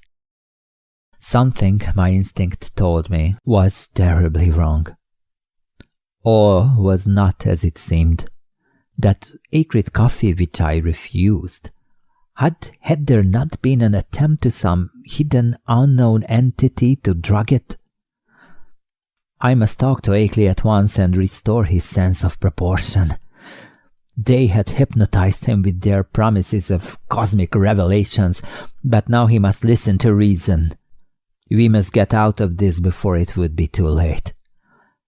If he lacked the willpower to make the break for liberty, I will supply it. Or if I could not persuade him to go, I could at least go myself. Surely he would let me take his Ford and leave it in a garage in Brattleboro. I had noticed it in the shed, the door being left unlocked and open now that peril was deemed past, and I believed there was a good chance of its being ready for instant use. The momentary dislike of Akeley which I had felt during and after the evening's conversation was all gone now. He was in a position much like my own, and we must stick together. Knowing his indisposed condition, I hated to wake him at this juncture, but I knew that I must. I could not stay in this place till morning as matters stood. At last I felt able to act, and stretched myself vigorously to regain command of my muscles. Arising with a caution more impulsive than deliberate, I found and donned my hat, took my valise, and started downstairs with the flashlight's aid. In my nervousness I kept the revolver clutched in my right hand, being able to take care of both valise and flashlight with my left. Why I exerted these precautions I do not really know, since I was even then on my way to awaken the only other occupant of the house. As I half tiptoed down the creaking stairs to the lower hall, I could hear the sleeper more plainly, and noticed that he must be in the room on my left, the living room I had not entered. On my right was the gaping blackness of the study in which I had heard the voices. Pushing open the unlatched door of the living room, I traced a path with the flashlight over the source of the snoring, and finally turned the beams on the sleeper's face. But in the next second I hastily turned them away and commenced a cat-like retreat to the hall, my caution this time springing from reason as well as from instinct. For the sleeper on the couch was not Akeley at all, but my quondam guide Noise. Just what the real situation was, I could not guess, but common sense told me that the safest thing was to find out as much as possible before arousing anybody. Regaining the hall, I silently closed and latched the living room door after me, thereby lessening the chances of awakening Noise. I now cautiously entered the dark study, where I expected to find Akeley, whether asleep or awake, in the great corner chair which was evidently his favorite resting place. As I advanced, the beams of my flashlight caught the great center table, revealing one of the hellish cylinders with sight and hearing machines attached, and with a speech machine standing close by, ready to be connected at any moment. This, I reflected, must be the encased brain I had heard talking during the frightful conference. and for a second I had a perverse impulse to attach the speech machine and see what it would say. It must, I thought, be conscious of my presence even now, since the sight and hearing attachments could not fail to disclose the rays of my flashlight and the faint creaking of the floor beneath my feet. But in the end I did not dare meddle with the thing. I idly saw that it was the fresh, shiny cylinder with Akeley's name on it, which I had noticed on the shelf earlier in the evening and which my host had told me not to bother. Looking back at that moment, I can only regret my timidity and wish that I had boldly caused the apparatus to speak. God knows what mysteries and horrible doubts and questions of identity it might have cleared up. But then it may be merciful that I let it alone. From the table I turned my flashlight to the corner where I thought Akeley was, but found to my perplexity that the great easy chair was empty of any human occupant asleep or awake. From the seat to the floor there trailed voluminously the familiar old dressing gown, and near it on the floor lay the yellow scarf and the huge foot bandages I had thought so odd. As I hesitated, striving to conjecture where Akeley might be, and why he had so suddenly discarded his necessary sick-room garments, I observed that the queer odor and sense of vibration were no longer in the room. What had been their cause? Curiously, it occurred to me that I had noticed them only in Akeley's vicinity. They had been strongest where he sat, and wholly absent except in the room with him or just outside the doors of that room. I paused, letting the flashlight wander about the dark study, and racking my brain for explanations of the turn affairs had taken. Would to heaven I had quietly left the place before allowing that light to rest again on the vacant chair. As it turned out, I did not leave quietly, but with a muffled shriek which must have disturbed, though it did not quite awake, the sleeping sentinel across the hall. That shriek and Noyce's still unbroken snore are the last sounds I ever heard in that morbidity-choked farmhouse beneath the black wooded crest of Haunted Mountain. That focus of transcosmic horror amidst the lonely green hills and curse-muttering brooks of a spectral rustic land. It is a wonder that I did not drop flashlight, valise and revolver in my wild scramble, but somehow I failed to lose any of these. I actually managed to get out of that room and that house without making any further noise, to drag myself and my belongings safely into the old Ford in the shed, and to set that archaic vehicle in motion towards some unknown point of safety in the black, moonless night. The ride that followed was a piece of delirium out of Poe or Rimbaud or the drawings of Doré, but finally I reached Townsend. That is all. If my sanity is still unshaken, I am lucky.